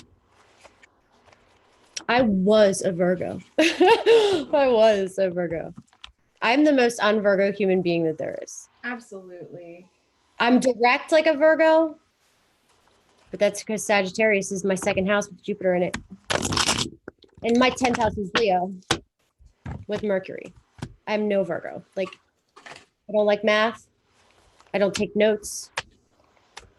I'm not like a person that likes to be out. Labels things. I feel like real true Virgos label everything. Yeah, I have Venus in Virgo, like we say, debilitated Venus. Debilitated Venus. Alrighty, Virgo. Virgos. Wow. Damn. Okay, some Virgos need to tank somebody. Hell yeah. You definitely need to get rid of the devil, King of Swords, reversed. There are some ugly human beings in your life. So some need to clean house there. Yeah. Yep, the Lovers. I mean, it couldn't be any clearer. That's your message. All right. That's not for everybody, but some got a message from there. Thanks for the super chat. Blast from the past. Okay, somebody's going to try to come back from the past. Or maybe you're dealing with somebody from the past right now who's an unhealthy person in your life. Wow. Some family members may need to go to the doctors. Okay, so any Virgo, and okay, so some Virgo, here's the deal. Virgos are all natural, Ayurvedic, they like to be like that. Well, every once in a while, you have to take an antibiotic. Okay, so if you're a Virgo, rising, moon, sun, if this relates to you and you're sick, maybe you need an antibiotic. Okay, maybe you need to go get something from a doctor. And I'm not sitting here pushing those medicines and this and that. I get it. Okay, but every once in a while, you have to go do it. Okay, so that's my advice. It's funny because I had a Virgo. You know what's crazy? I had a Virgo reading last week. Same card. No joke. Really? Yeah. It's like Wow. maybe he's listening. He probably is. That's probably why it came up. Okay. That's So a shock from bad news too. bad news, you said? Yeah. Well, I can't say that I have bad news coming to you as much as you will be the deliverer of I don't even want to say bad news. I want to say harsh news, important news, necessary news. So as the significator card, I have you being represented as the 8 of Wands. When this is the card that symbolizes who you are as of right now and what that snapshot looks like from a sort of a spirit, from a place of spirit where we're looking just at energy, we're not looking at details, we're just looking at what that looks like from an energetic perspective. This is when people are watching you, listening to you, paying attention to you, dissecting your words, over analyzing your facial expressions. This is when you're pretty much front and center. For some reason, everybody wants to pick apart what you're wearing, how you're presenting yourself, what you're saying. People may be extra this month trying to read between your lines, trying to really, they're paying attention. This is a good opportunity to really allow yourself to be, again, deliberate, be very, very clear about your intentions. I tend to think that there are things being closed out this month. I have the 9 of Wands. So I have 2 wand cards. And I have the 9 of Wands here in the position to show us what you need to be doing. And the 9 of Wands, every time this card comes up, this shows, this is the energy of being almost there and really allowing or going through one more big hurdle before we get to the 10 of Wands, which is very established. This is very much about responsibility and, kind of getting the label, getting the LLC, getting the deal that we wanted, getting the person that we wanted, or at least thought we wanted. So the 9 of Wands tells us that we really are very close. Pay very close attention, or at least know that people are paying very close attention to you and what you are saying, what you're presenting, what you're putting out there. Eyes are definitely on you. You're incredibly magnetic next month, December, pardon me. So you're going to want to realize that it's like the beacon, the spotlight really is on you. So use that to your advantage. Be careful with what you mean what you say what you mean. And as an external construct, I have the Star, which is quite a miraculous card. This is about unexpected things. I tend to think that at this moment in time, it's actually surprising to this particular sign that people are paying attention to you, because it could be that you tend to fly under the radar, or that you tend to do things without having people be fully aware. But know that you are being paid extra attention to. So this really is a very special time to use that to your advantage. The Star is all about new journeys. Things that you didn't really see coming start to happen. So that's why I say this is about delivering news. If there is something that you need, or if there is some new project that you'd like to start, you're going to want to speak that out. You're going to want to really communicate that. And what I was saying earlier, I was saying that energy of being almost there, being really, really close.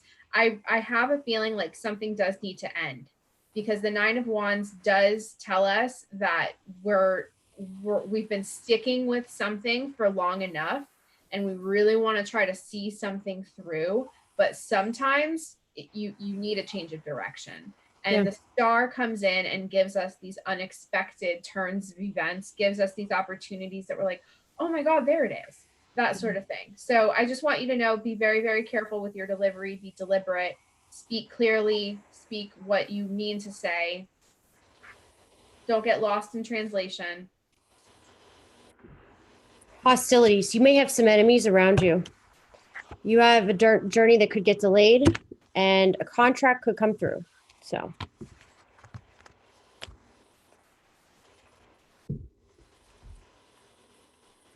Who's next?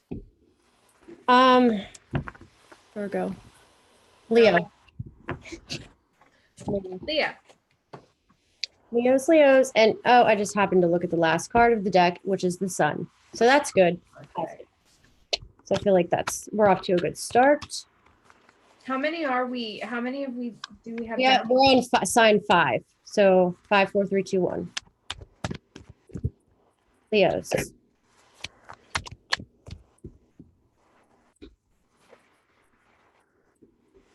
Ooh. Good thing I said brought that sun. Good thing I brought that sun card up in the beginning. Damn.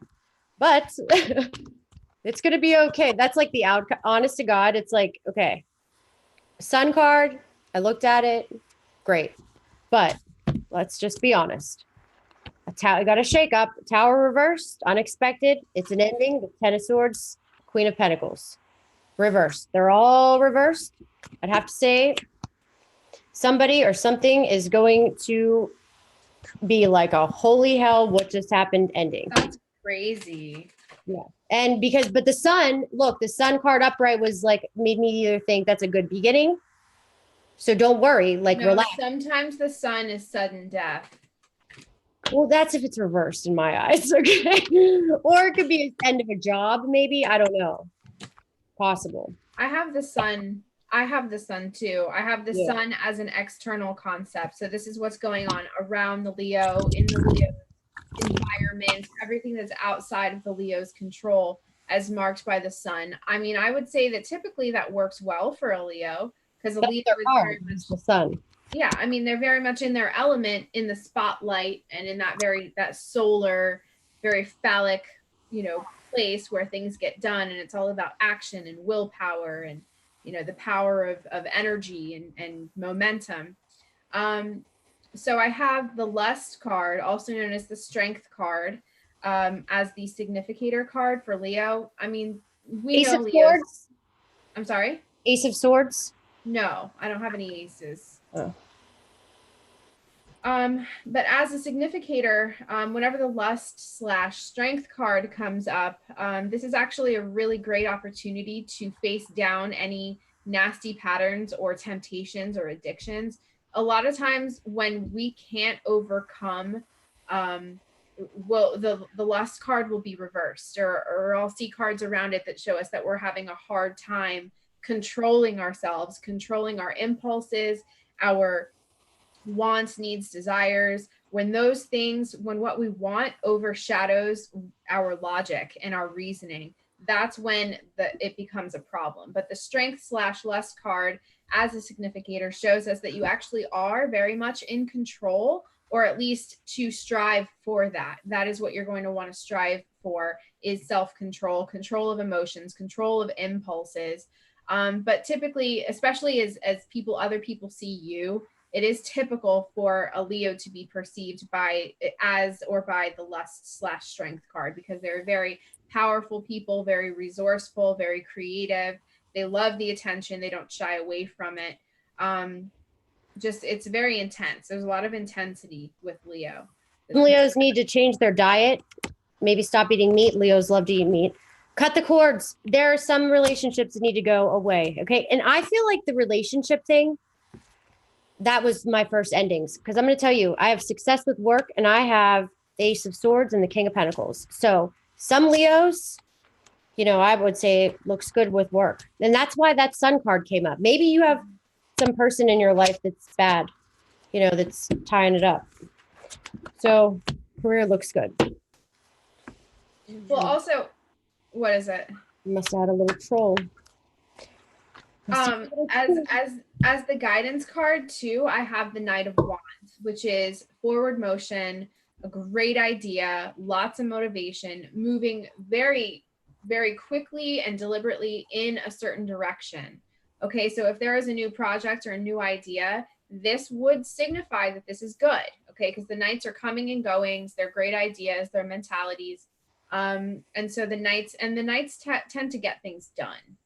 Okay, so they love that active principle as opposed to passive, where we're talking about emotions or, the more infancy stages of an idea or project. The Knight of Wands says, no, forget about the creative aspect. We need data, we need backing, we need this, and that. Let's make this real. So that's good.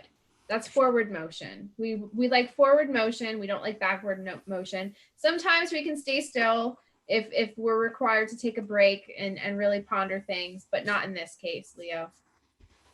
Some Leos are protected, okay? And then some Leos need to honor their beauty. So I think Leos have no problem honoring their beauty. You know, some don't though. Some are very insecure. They worry so much about what everybody thinks. Well, they worry, right? That's what it shitty is. relationship that needs to go. You know, if you're in a bad relationship that is, you know, you're trying to impress somebody and honor your feelings. That message is to a woman. That for sure, a Leo woman. 100%. Maybe the male was protected. Okay. So maybe the woman is in a bad relationship. All right, Leo. Then we have Cancer. Cancer. Why are you laughing? Are you laughing? I think I'm watching you on the delay. That's the problem. Yeah, no.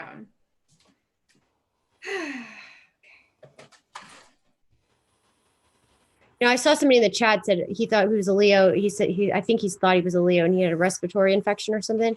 Maybe your sign is actually a Virgo, like I was saying, and maybe you do need an antibiotic. I'm sorry, just had to throw it out there. Okay. All right. So Cancer. Cancers are going through a rough time. Cancer risings, Cancer moon, Vedic way. All right. Rahu is there, giving you shakeups. Can give you some Cancer risings, actually a lot of success, opportunities, fame, good things, but some of them are getting like, they're getting strangled. Well, okay. I can co-sign on the fact that Cancers are going through a very emotional time of ups and downs. I have the moon. Okay, so Cancer and the moon are the same. They just are the same. Even as, I mean, it's just, the moon has domain over all the water in our bodies on the planet. So whenever we're talking about, and also my significator card for Cancer is the Ace of Cups. So this is super emotional. This is very, very raw, unfortunately. And I say unfortunately because the moon tends to amplify whatever is going on with us emotionally. The moon will come in and make it greater. So if you're doing really well emotionally, or if you're experiencing these emotional highs, the moon will come in and make that grander and make you feel the totality of this positive emotion. But then what happens when that stimuli goes away? What happens when the high burns off? And that's when the moon comes in and does this. Waves and cycles and phases. And Cancers in general, or at least in my experience with Cancers, they are very susceptible to the phases of the moon. They're susceptible to the people, you know, they're sensitive to the people around them, very sensitive to emotional frequencies, emotional energies. I have the 10 of discs, which for financial things, this is an ideal card. And also for health, this is a great card also. But considering the moon is here, kind of making things a little bit unstable. And also the moon does have a lot to do with delusions and not seeing things exactly as they are. I actually feel guided to tell Cancers to pay closer attention to the health, closer attention to the monetary front, because things are not always as they seem. So if you think everything's honky-dory and perfect, maybe consider the fact that you're having this emotional, you know, you're on this emotional high right now where you're seeing things through rose-colored glasses. You have to understand that things might not be as glittery and perfect as they seem. So this is an encouragement to take a real look at the physical health. Discs have domain over the physical body, as well as our assets, our money, the things that we own, our businesses, that sort of thing. So you're actually going to want to put your feet firmly on the ground, emotional Cancer, and take a look at your home, your actual property. Make sure things are not falling apart, and pay attention to your physical health as well. Some Cancers, okay. Some Cancers are getting rewards, gifts, good luck with karma and riches, but it's a delay. There's a delay, okay? Some have work enemies. Some are dealing with male cheating spouses, male cheating the people in the room. It's a male cheat. So either you're a Cancer moon or a Cancer rising and you're cheating, or that woman has a male cheating on them. They're unhappy. You're holding on to your money, awaiting results. But I think maybe you were cheated on and you need healing. This Rahu is on your moon right now. Okay, so Rahu is in Cancer right now.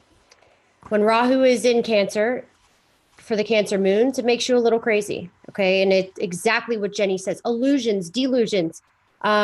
It makes you, it amplifies the moon, but it gives you fake, false things. Like it's false hope. Sometimes it also makes you think that things are far worse than they really are. I mean, I can't tell you how many times I've called up Heidi and I'm like, oh my God. And then, you know, she'll calm me down and be like, let's look at this, really move your emotional body out of the way and let's look at what really is. And so oftentimes our emotions will trick us. I mean, everybody knows that. And cancers are particularly susceptible to that, those rose colored glasses. Sometimes we think it's all doom and gloom and it's not. And sometimes we think that things are perfect and situations are perfect and they're not. Yeah, definitely relationships, guys. Okay, some definitely went through a really bad shakeup with a relationship. Okay, but on the positive side, the deceit is over. That nonsense person is out. But maybe you need to get a little more logical, take on a new skill, learn something new, go back to school, get some new friends, use, something else. I'm going to my sister's a double Cancer and she's opening up a coffee shop, like in her own brand of coffee with roasters and all this crazy stuff. So like Rahu brings success with a price. With a price. Happy family. That was my sister. She got me a pendulum from New Orleans from like a witch doctor. Wow. Isn't that crazy? Yeah. In a store.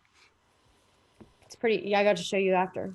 I haven't used it yet. All right. So next is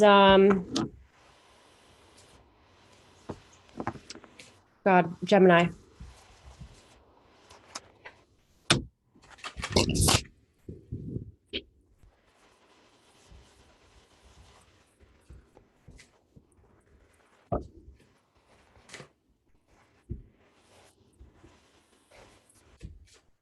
Okay, so some definitely Geminis are going through the Hermit, the Eight of Swords, Knight of Swords reversed, Queen of Wands. Okay.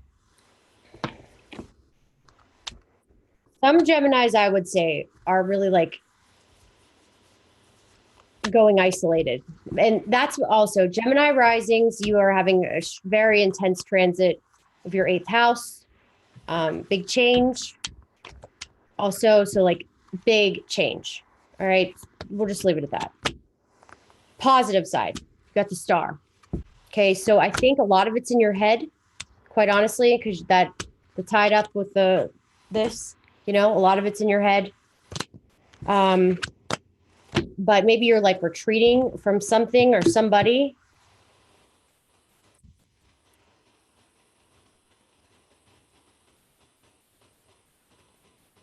I just pulled a card that has a fox on it.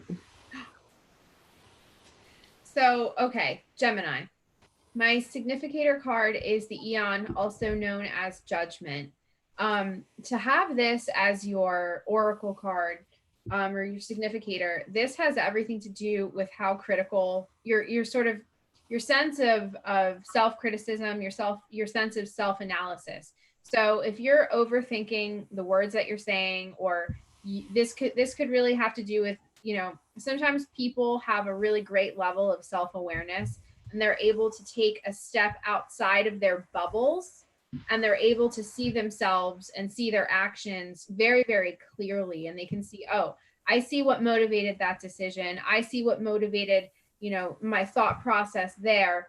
So this to me looks as if this is a really great time where Gemini's being very honest with themselves. And sometimes this is about being a little too quick to dole out punishment on yourself. I know Geminis tend to be their own worst. Like if they've done something wrong that was truly wrong, they will beat themselves up about it. They'll play it over and over, that sort of thing.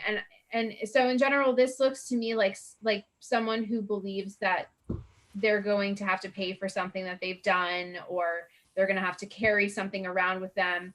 But it is about releasing it. It's saying, okay, maybe I have suffered enough. Maybe I have been hard enough on myself, very self-critical, very honest with myself. Now is the time to let it go. Release it into the night, release it to, let it go. Don't let it drag you down anymore.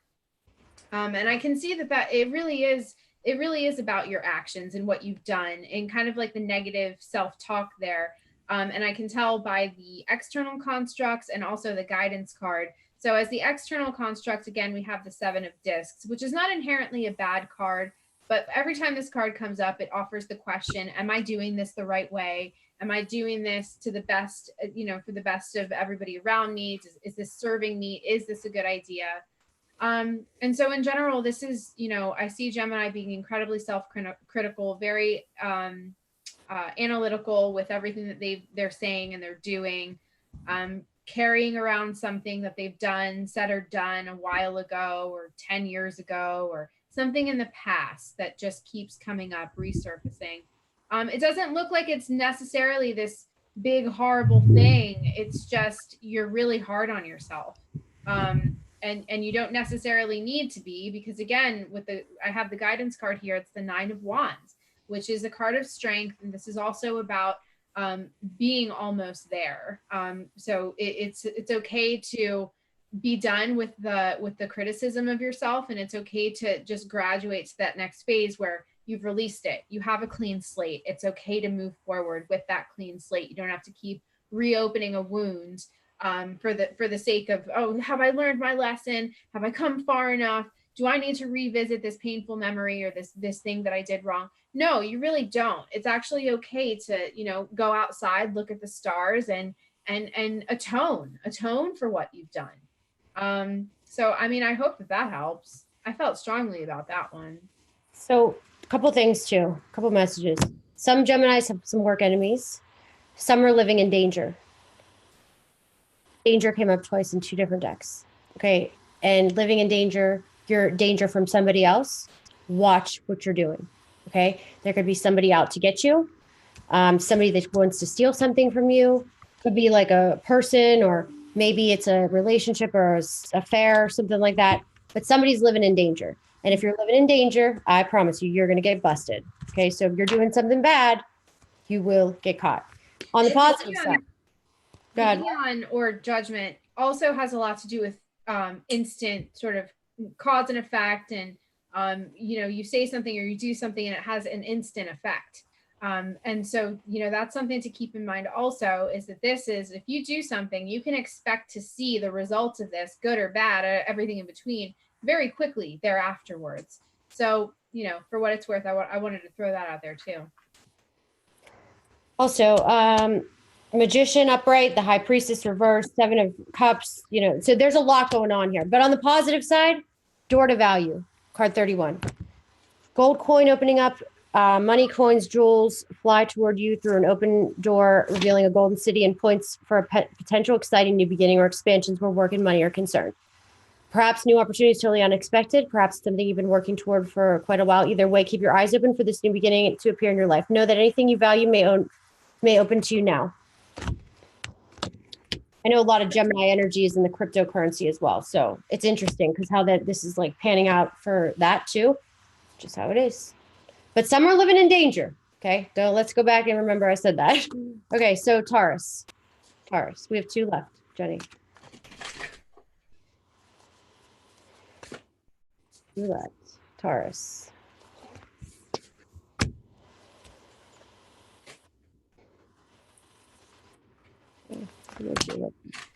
Okay.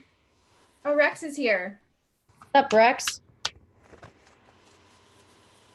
What is going on? Everybody, if you aren't subscribed to the Leak Project, which I'm sure everybody here is, you better check Leak it Project, where it all started. It all started on the Leak Project. Rex was out there having an adventure with Jeff and Derek and a few others. He went home, it looked like.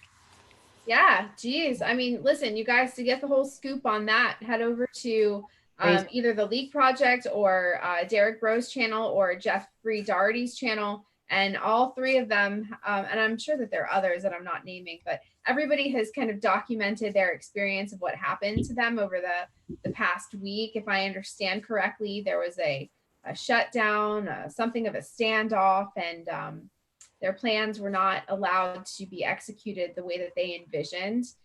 So that's actually a very interesting story to follow. I suggest you guys head on over there and read into that. Look at what happened. Rex is the whole reason why we're here. Rex really is the reason why we're here. Yep. So you can just go check him out. Rex introduced Heidi and I. So I credit him to Rex and Donald Trump, because Rex made me do Donald Trump's chart. And I changed my world. Oh God. Yeah. I was like, I'm not an astrologer. I'm a loan officer. If you watched the first interview I've ever done on YouTube, it was on Rex's channel. It was hysterical. I was so different. So different.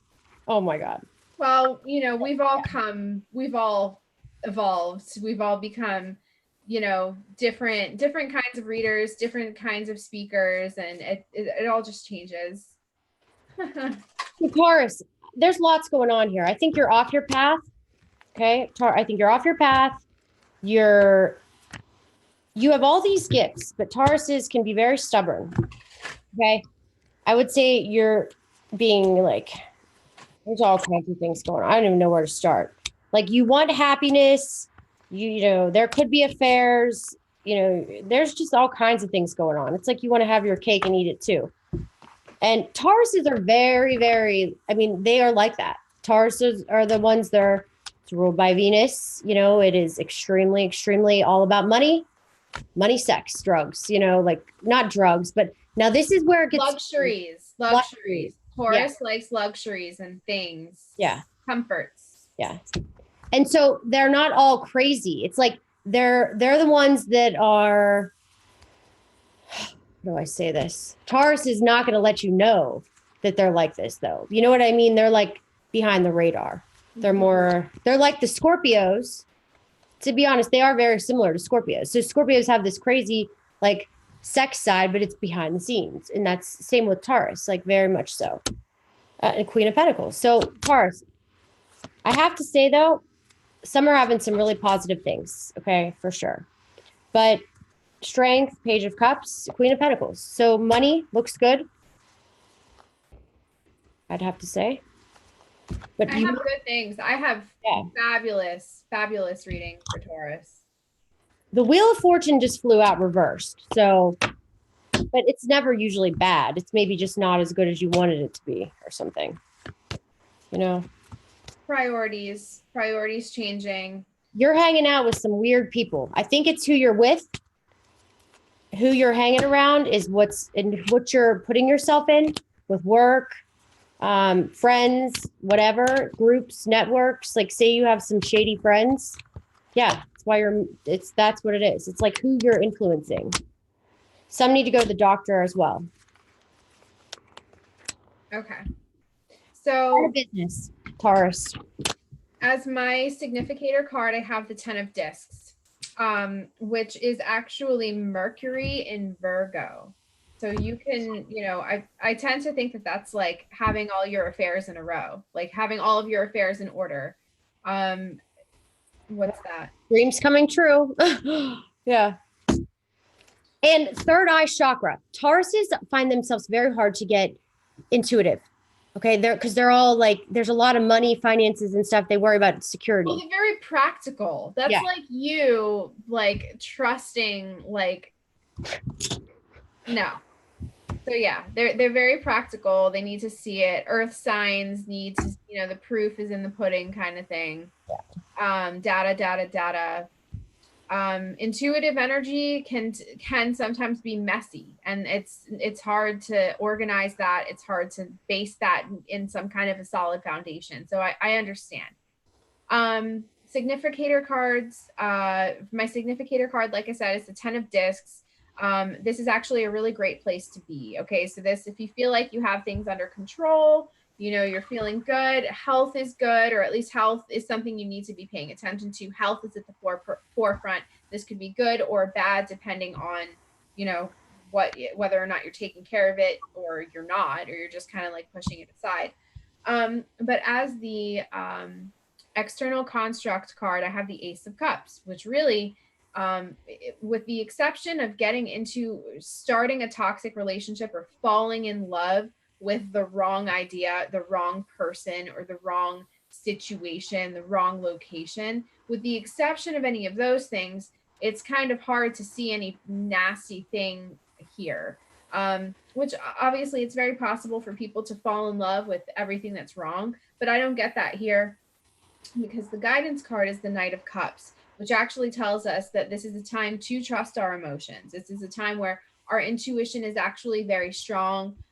We're being very helpful. We're being very kind of, perhaps even more vocal and there's more of an outreach there than there usually is. Kind of more of a willingness to be an emotional help for your community, the people that, your friends and your family, that sort of thing. So this actually looks really good, Taurus.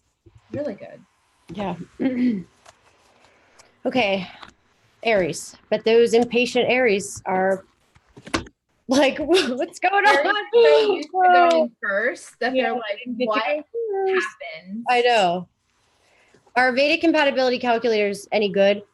Yes, there are a lot of important things, but you can't go strictly by all of it. That's for sure. Okay, Aries. What does Aries need to know? Thank you for posting my link in the chat, you guys.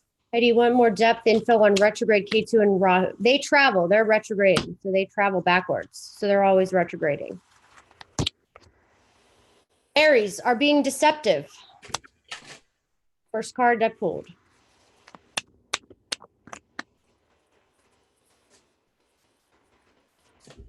Spending too much money. But you're having some success with money. Success with money as well. So that's have money, spend money. You can't take it with you. Yeah.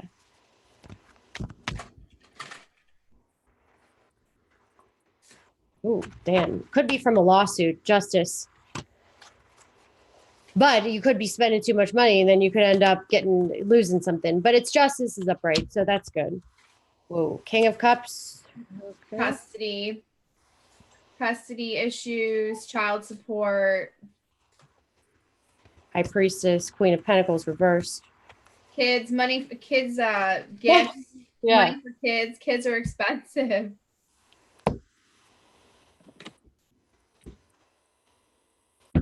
Okay.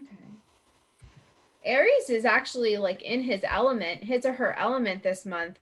As my significator card, I have the Knight of Wands. This is a very typical Aries card. He's the knight, full of fire, full of willpower, passion, energy, virility, ideas, spontaneity. What is it? What's going on? Oh my God, I just thought everything just shut off. Hold on. I hope we're okay. Keep talking. No, we're still good. You on? Yeah. All screens just shut down. That's weird. No. Thanks, Blazing River. I'm not doing readings tonight. I'm sorry. I'm not doing the live readings. I'll ask. Go ahead. Sorry. Keep going, Jenny. Just the 12 signs tonight, folks.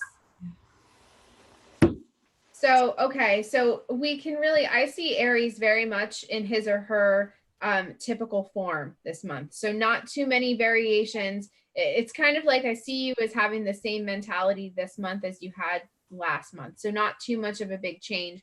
The only difference here is I actually see this as an invitation to have fun. When I look at the guidance card, I have the Prince of Wands. The Prince of Wands is very flamboyant. He loves kids. He loves to entertain. He loves to be the life of the party. He can be kind of competitive. He could be the guy that gets a little bit loud and everything's kind of a competition. It's all in good fun for the most part, but this is the side of you that loves to be seen, loves to be heard, really enjoys entertaining and being around people. The external construct is the Four of Wands, which really reiterates what I'm saying here, because the Four of Wands really is about everything coming to a close. It's this time of year, cycles ending, the 12th month of the year, people coming together, New Year's, celebrating the end of one thing and the start of something else. There's a lot here about family. There's a lot here about sharing space, sharing ideas. So I don't really have too many warnings here. Aries just really looks to be in his or her element, quite comfortable there's not a lot of things that are going to take Aries out of their comfort zone this month. It looks like, oh, it's time to shine. You get to be the star of the party like you're used to. Yeah. Yeah, love and accept yourself. And then I got this card, this inner power, this divine father, inner power. It's a good card. Well, I was going to say there's a lot here with fathers. There's a lot here with males that have a lot of children, males that like children, males that coach sports teams or work with kids in some way. So there's a lot of that. And there's a lot of allow yourself to be creative and have fun. And it's all right to be a little bit over the top because kids love that. And the holidays, I believe, really are for children. And for us to, as adults, to deliver them these wonderful memories that stick with them forever. So this looks like Aries, have a good time with the kids. And it's okay to be a little bit competitive. It's okay to be loud and boisterous, because if you're going to do it, Christmas and New Year's, that's the time to do it. Yeah, I think. I have to say also, Aries, you may be feeling stuck. Your personal intentions are concerned. Self-mastery and discipline are what you need right now. Really? Your intentions need to be clear and unconflicted, whether you're working on, capable of achieving it. So I think some Aries, and I agree with what Jenny said, 100%. And I think those some Aries start things and don't finish them because they have the ideas, but sometimes they don't go through. They're like the fast and quick, that's how that works. So they're impatient. It's Mars. Okay. So so some Aries, if that's not you, like what Jenny said, I think some of you have the power to do it. You just have to focus. Okay. So don't give up, whatever it is, because you will succeed and come through.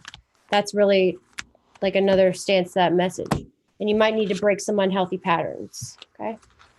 All right. So Jenny, I almost fell on my ass. Okay.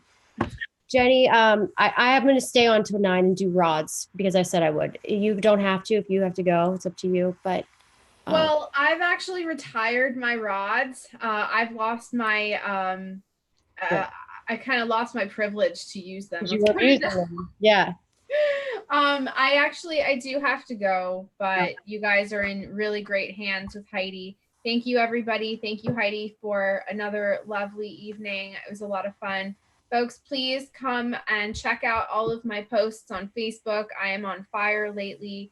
My website, I actually will be redoing my website, revamping it. I'd like to add a spot there for blogs, so I could do writing entries, so I could reach more people, because not everybody likes Facebook or has Facebook. And also, please look out for my channel this week. Lots of upcoming things. Tomorrow I'll be hosting Cliff High. I'd love to have Heidi on soon so we could do readings on my channel as well, and she could talk to all of my subscribers about what she does, and it would just be a lot of fun. So I hope everybody has a wonderful night. Thank you so much. So I'm just gonna leave this meeting here. Sounds good. See ya. Call me tomorrow or something. Okay. Bye. See ya. So here's what's about to happen. So I'm going to give a little class on the rods, okay? Because I know I get questions all the time here. All right, a couple things. Number one, first of all, they don't just start working for everybody, okay? So these are divination rods, and what happens with them is you can ask them questions. Like these go and find water, right? Wells and stuff. So my dad actually makes these. I made him start a little business. Okay. And you can email him if you want to buy them. And his email address is Bill, BILL at thegosiexcavation.com. It's not a website. You email him. Okay. So somebody said your rods will work. They didn't work for me at first either. Okay. I had to sleep with them. No joke, for a week and a half. They're not just going to be like, oh yeah, okay, here you go, and start talking. I mean, they can, absolutely, but you have to kind of work them in, to say the least, and you can't abuse them.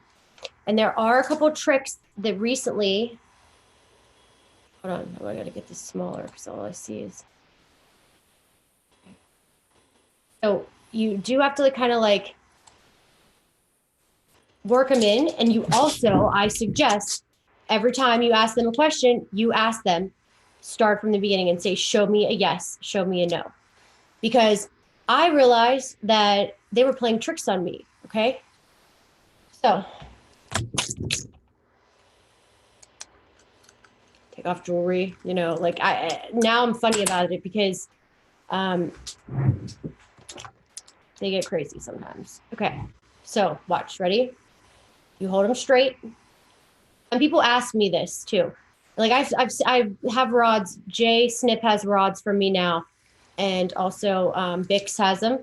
And you know, you have to hold them a certain way. You have to like sit with them relaxed, okay? Like very calm. So sometimes it's good to like hold your shoulders on them.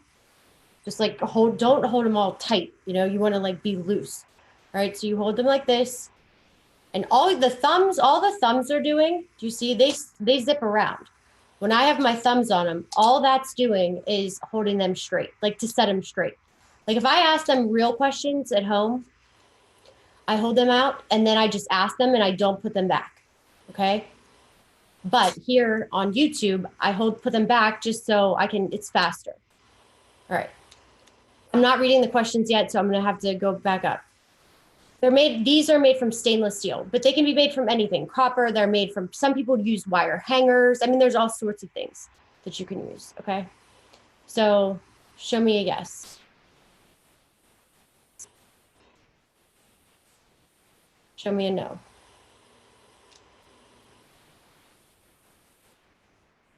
I'm gonna get my other set.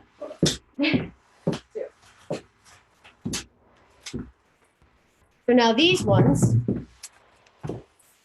these are my dad's construction rods. He had these in his truck. That's literally, they're 2 feet long, okay? Show me a yes. They move slower because they're longer. Show me a no. So you can see different material, different lengths, they all work, okay? So, and if you abuse them and ask them too many crazy questions, you won't get real answers. It's like tarot. If you ask the tarot questions and stuff that you're abusing, they don't answer. All right. So I already said my dad's email. Can somebody stick that? Oh.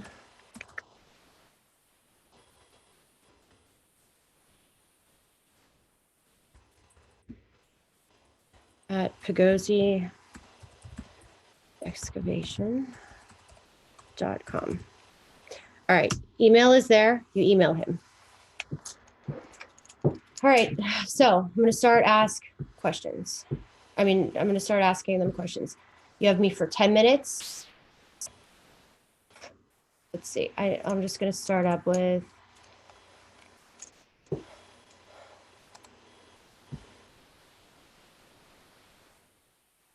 This is very similar to having like a pendulum. All right, guys, ask some questions. If Princess Diana's death was fake. Okay. Was Princess Diana's death fake? I don't think so. Is the grand solar minimum the end? You have to be specific. Is the end of what? The end of the world? Is it the end? You have to ask them really specific, quick questions. Okay. Is Brith going to move out soon?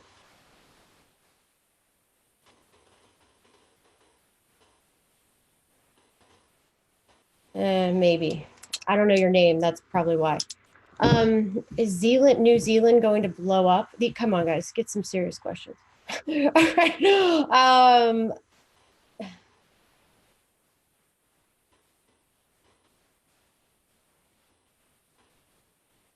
Okay, yeah, good question. Will the Mueller investigation be done by this year? Yeah, that was nope. Well, is Will's son going to college in Maryland? That means maybe. When do they stay still? I'm going to show you something crazy. So my neighbor has a set, and watch her answer. Ready? Show me a crystal yes. Swear to God, that's how her rods answer yes. All right. So sometimes it's not always going to cross in and out. Will an EMP happen over the US?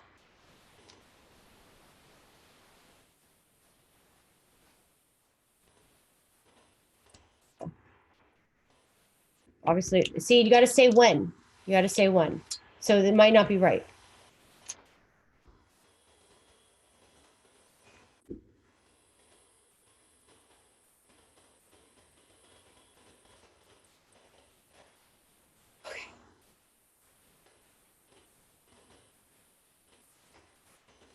Well, Raisin Girl 13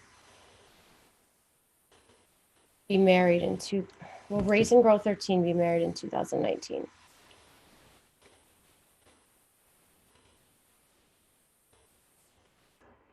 Well, Raisin Girl 13. See, I don't have your real name, so I think that's. I don't go. If anybody's asking specific questions, don't take it too seriously.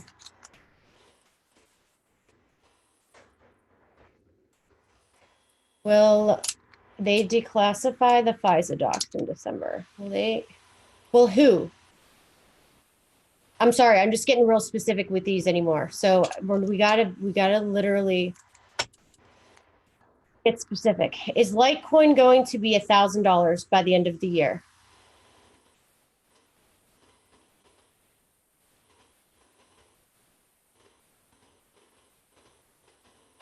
A slow no, but you saw that. Hold on. Sorry, guys.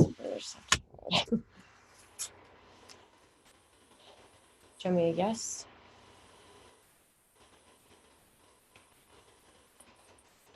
Show me a no. Will Litecoin be $1,000 by the end of 2018? No.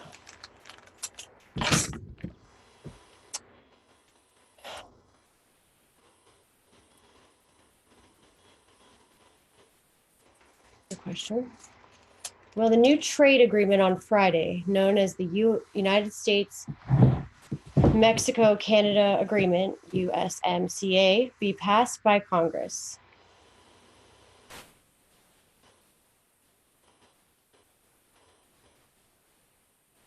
Ooh. They're like, maybe, yes. Oh, look at this. Do you see this? They're like answering all over the place.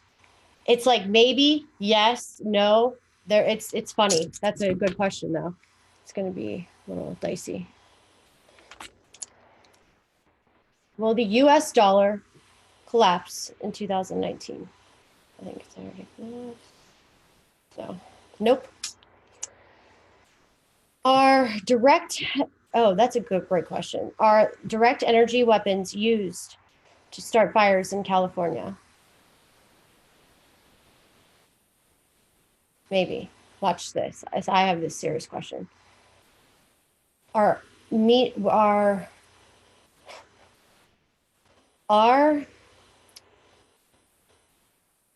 smart meters and meters attached to the homes what blew up and caused fires in California?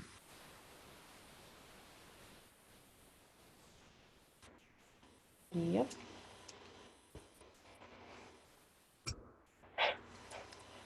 Do we live on a flat earth?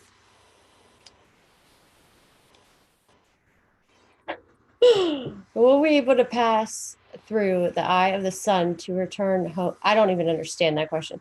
Will we be able to pass through the eye of the sun to return home in the next millennia?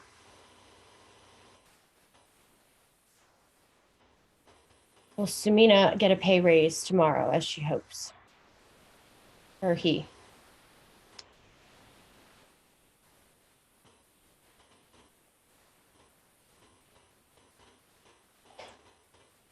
Oh my God. It's like maybe. It doesn't want to answer that. Will Samina get a pay raise tomorrow from her work or his work? Maybe it's because I don't know if it's a male or a female. Sorry, that's the problem.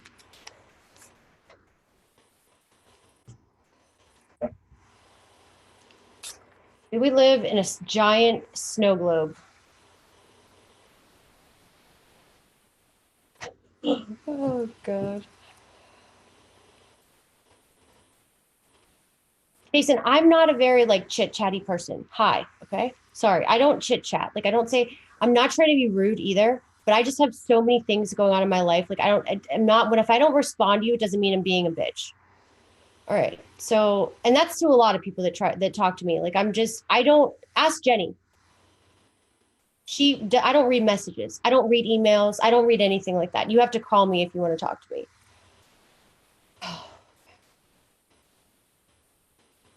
That doesn't mean call me, because I hate talking on the phone. Sorry, just say it.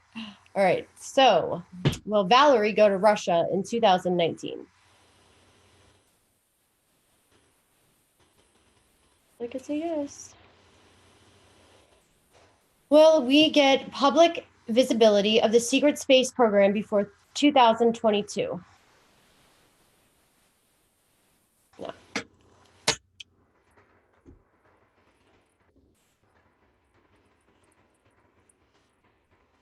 Is Justin Trudeau trying to destroy Canada?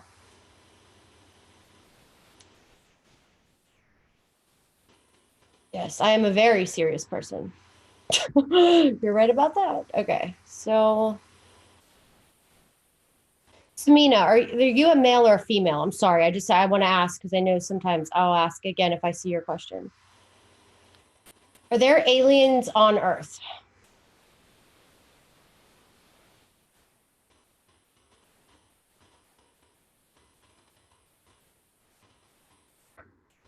That's a don't ask me that question. All right.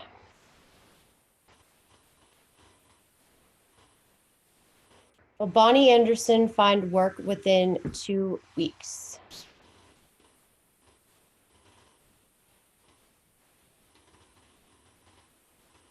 Yes. You have to go. I would say you have to like put some efforts out though. Okay, Sumina is a female. Is Sumina going to get a pay raise at work this week? Maybe it's not tomorrow, but it's this week. All right. Will Will ever be happy with a woman in his adult life? Maybe you should try men. No, just kidding. Okay. Let's see. Well, is geoengineering chemtrails causing sickness?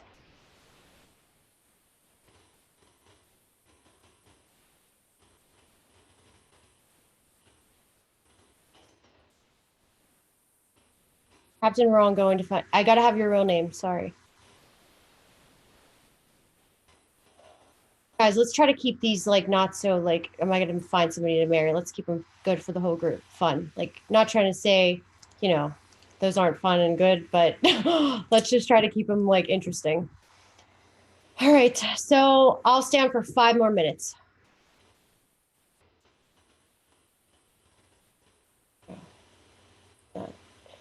Will Heather's son's cancer come back in the next 2 years?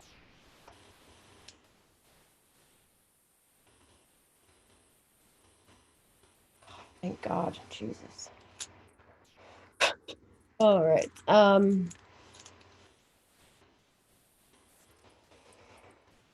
Will California have a major earthquake in 2019?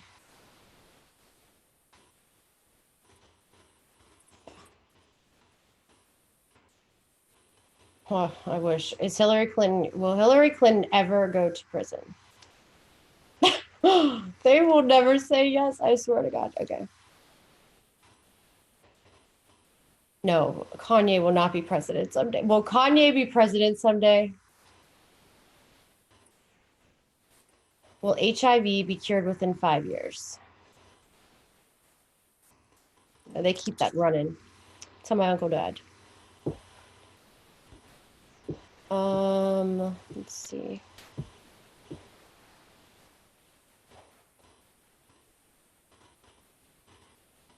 Are vaccines causing the polio symptoms in kids?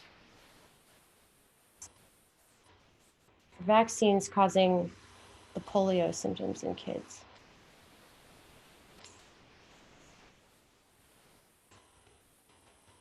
Is Las Vegas going to run out of water in the next 10 years?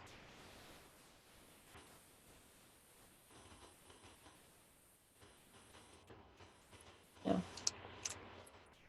Is Atlantis near Cuba?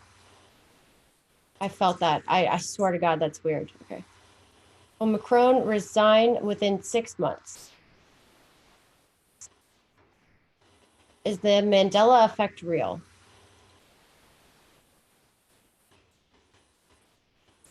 Is Q real?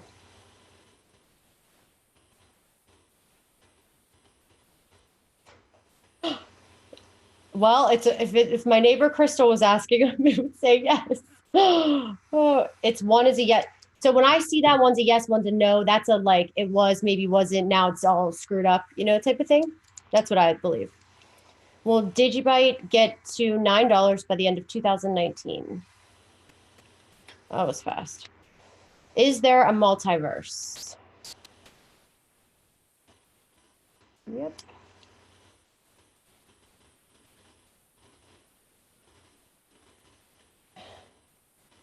Will Alicia start a business next year?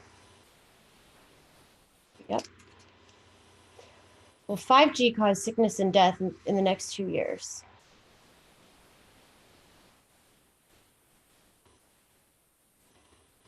Maybe it's a little longer. It's a maybe. Will Cardano ADA become a top 3 crypto in the future?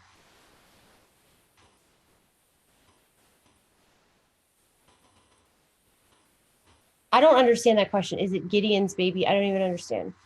Are sports rigged in the USA?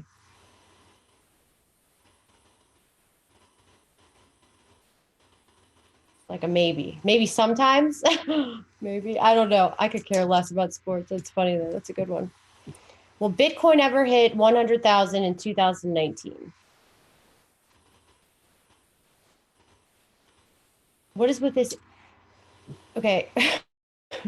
Will Bitcoin ever hit 100,000 in 2019? One was saying no, but one is saying not answering. So that's a crystal yes too. So maybe. Is Donald Trump like how David Icke portrays him?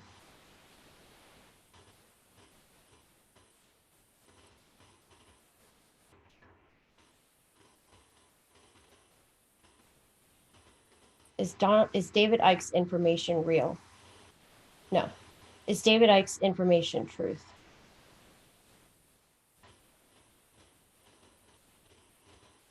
Maybe. So some of it probably is.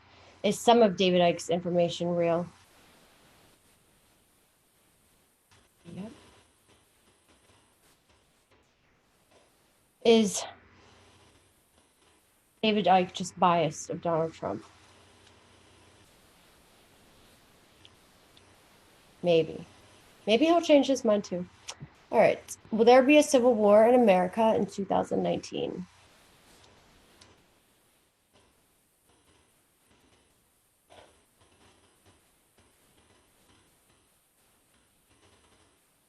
Should Danny M open up her own salon?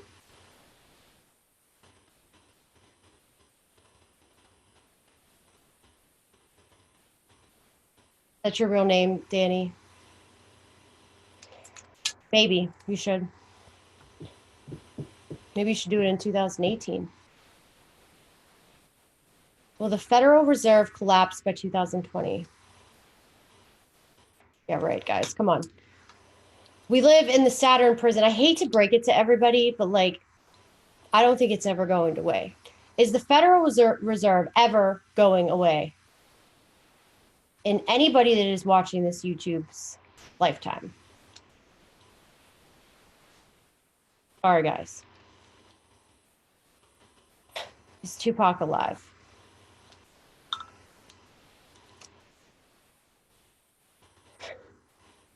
Should Danielle open up her own Sola salon?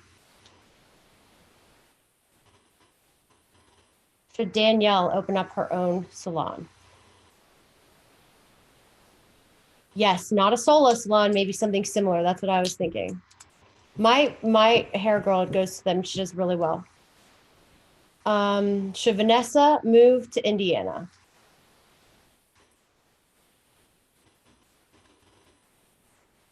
Will the USA, Mexico, Canada have one currency within 5 years? Universal currency. No, impossible. Then everybody would have to like learn all that.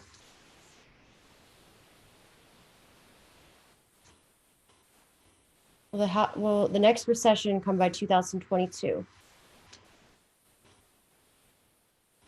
Well, we have a recession before 2022.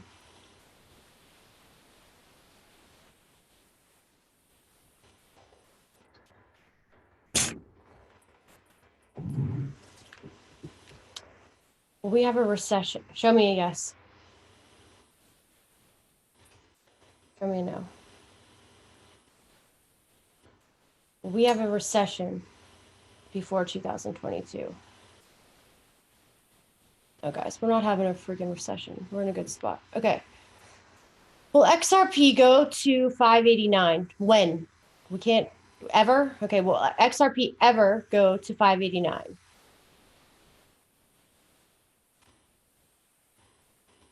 Maybe. It's like I don't know. Will North America experience a tsunami in 2019? No. Will there be a fake alien invasion?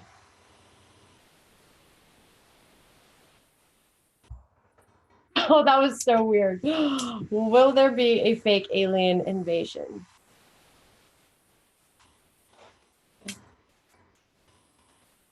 Will Trump do another term? Maybe. Is Bailey pregnant with Gideon's child? Is that like... No.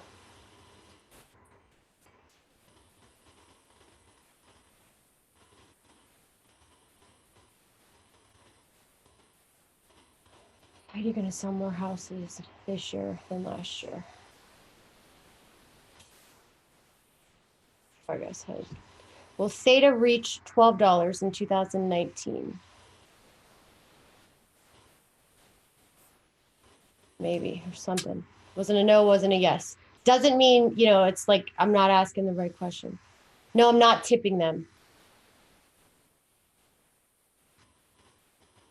Is Harley Davidson a troll? Okay. You're lucky. Will Harley Davidson's rods ever work for him?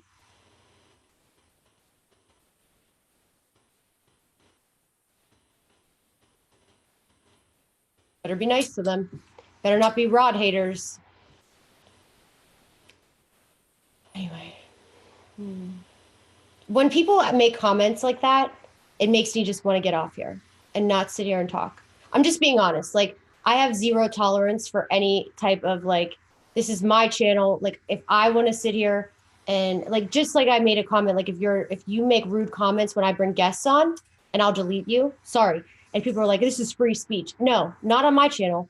If you want to make your channel and keep it open to whoever, that's fine. That's your decision. My channel is my decision.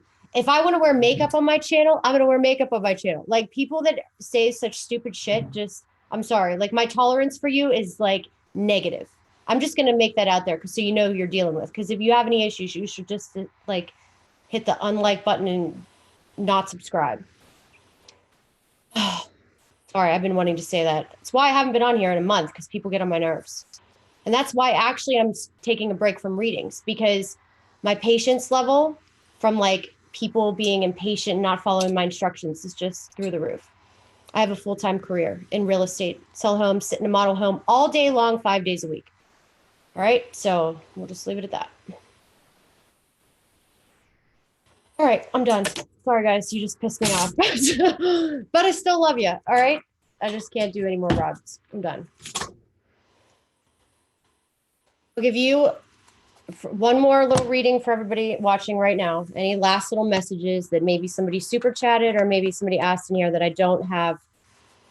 Yeah, like my patience is so limited. You have no idea. That's why I don't have kids, why I don't want kids. Like I don't have patience. So sometimes on here, I feel like I'm dealing with children.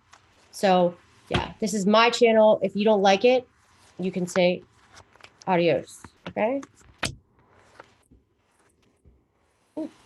Last message. Like I said earlier, for the collective. Some people may need a new car. Okay. Some people that are looking for love, you'll find love. Maybe that message was to the people asking about why I find love in 2019 or whatever. Okay, possible. 4 months. And if you are in love, like maybe you are in love with somebody, maybe there's somebody in your life that you're in love with. So maybe that is the right one. Some people in here for sure need to start a business. Okay, for sure, 100%. If you're questioning that, absolutely. And I have to say, like this whole year, I know a lot of people are going through a lot of stuff, that's why it's like very stressful because, I get it. All right. And that's why people are getting impatient and why people are like getting on my nerves and stuff. But, you have to understand that everybody's going through it. Okay. So that's why like there are more accidents on the road. That's why people be more tolerant of people. I'm saying that as I'm screaming at everybody. I love it, but it's true because you can only do like, I would love to see some of these people get on YouTube and do this and see how you would do it. Like, I would love to see it. The people that have like all the balls in the world to sit on their keyboards and type away. I would love to see you meet me in person and say it to my face. I would love it because I can tell you, I would do it all day long. So it's just rude. It's disrespectful. If anything, I respect everybody. If anything, that's what everybody needs to do. The people that are low energy, low life losers that probably don't even have jobs, you sit on YouTube all day and just type away. Maybe you need to learn how to be a little respectful. Maybe you'd have a job. Maybe you'd have something better to do. And that was not to that Harley Davidson person either. You just set me off. That kind of put me on a rant. I'm sorry, because I just had to get it out. And you know what? When people are like, don't let them get to you. No, you guys need to hear it because people are just so damn rude. And it's not even just to me. I see it to everybody, every YouTube person I follow. It's just everybody thinks they know, every person in everybody's chat thinks they know everything. They think they have the answer to everything. And they think their opinions are the only opinions and that they're right. And I'll just tell you, like, you should never think that way. Because if you do, you're going to look like a big jackass one day. All right. So this card is saying, this card reverse admonishes you to get clear. You've been lost in confusion thinking and have had unclear, distorted thoughts. But even at this state of mental chaos, it has been going on for quite some time. Your lack of personal direction can be turned around. Take off the blinders and widen your perspective. Visualize the life you want to live and the person you want to be. Make that your intention. It's time to break out of the old toxic thought patterns, whether they're habits, worry, self-doubt, self-criticism. It's time to develop a clearer, healthier vision of how you perceive yourself and what you want your daily life to look like. Know that you are in charge of making it so. Affirm that you are creating new clarity and sense of direction. You have all the power that you need to create a strong personal vision that will guide you on your path. Make that a priority now. That is such a perfect message for everything I just said, because I do believe people get so stuck in their thoughts and their ideas and they have this like these blinders on, like whether it be fucking aliens or whether it be secret space program or whether it be Vedic astrology, whether it be Western astrology.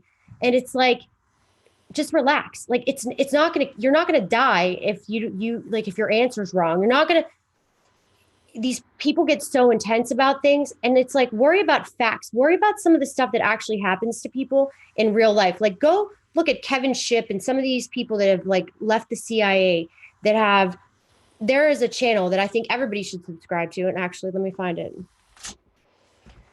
I'm going to say it wrong. Crowdsource Truth. Okay. He brings up all these people that have been, this is what people need to watch to see like what really happens. Because if you want to like end all the stuff and all this cabal stuff, by the way, the cabal is in Ukraine, FYI. It's not all Jewish people like everybody thinks. Google that one. All right. So everybody thinks everybody thinks they know everything, and everybody takes like everything that's just people's opinions so serious and valid. It's like, go by facts, go by actual evidence, and then you can have points. But like when you're speculating by reading books or reading people's and just teaming up with somebody, that is where that's where you get blindsided. It's like religion, you know, when you, like I always say, when you hear there's no Santa Claus, what happens? You're pissed. Well, at least I was. All right. You're born in this life and start off with a lie. What makes you think anything that they tell you is true? There's not much you can believe. All right. So crowdsource, Jason Goodman. Just Google Jason Goodman. It's crowdsourced truth. All right. He's a good, I like him. Been watching him a lot lately. All right. So guys, that's what my advice is for you. And I know some people aren't going to like to hear that, but some people need to hear that because like I'm nice and I'm tolerant to a degree, but I'm just going to say some of the people have pushed my buttons on here that I have to take a break. So, you know, I can't handle the energy. Like and if I feel forced to do something, what do? I stray. Like, so if I feel like people are down my throat about the readings and it's not like on my time schedules and they're not, it's like, you guys have to understand, this is not my career. I have a 100% full-time career. Okay. So, and my astrology readings don't make the money that I make. Okay. And that's why I do this, because I love doing this. That's how it always started off. So I want it to be 100% authentic. I want it to be where it's not like me not wanting to do it. And I can tell you every time I come on here and the trolls and the stupid shit people put into these things, it just makes me not want to do it anymore. So why? Just because and I don't even care. That's just what it is. Okay. Because it's a lot of my energy that gets put into something. Then I got to read the comments and I got to delete people. It's a waste of my time. Okay. So you can sit there and you can be a little troll, but you are going to get deleted. I don't miss trolls. Like, you don't understand. I have eyes on the side of my head, the back of my head. I can see, like, nothing can go past me. All right. So just leave it like that. This is my channel. You'll be respectful to whoever it is and all the guests. You can have your opinion, but don't be an asshole. All right, guys. Have a good night.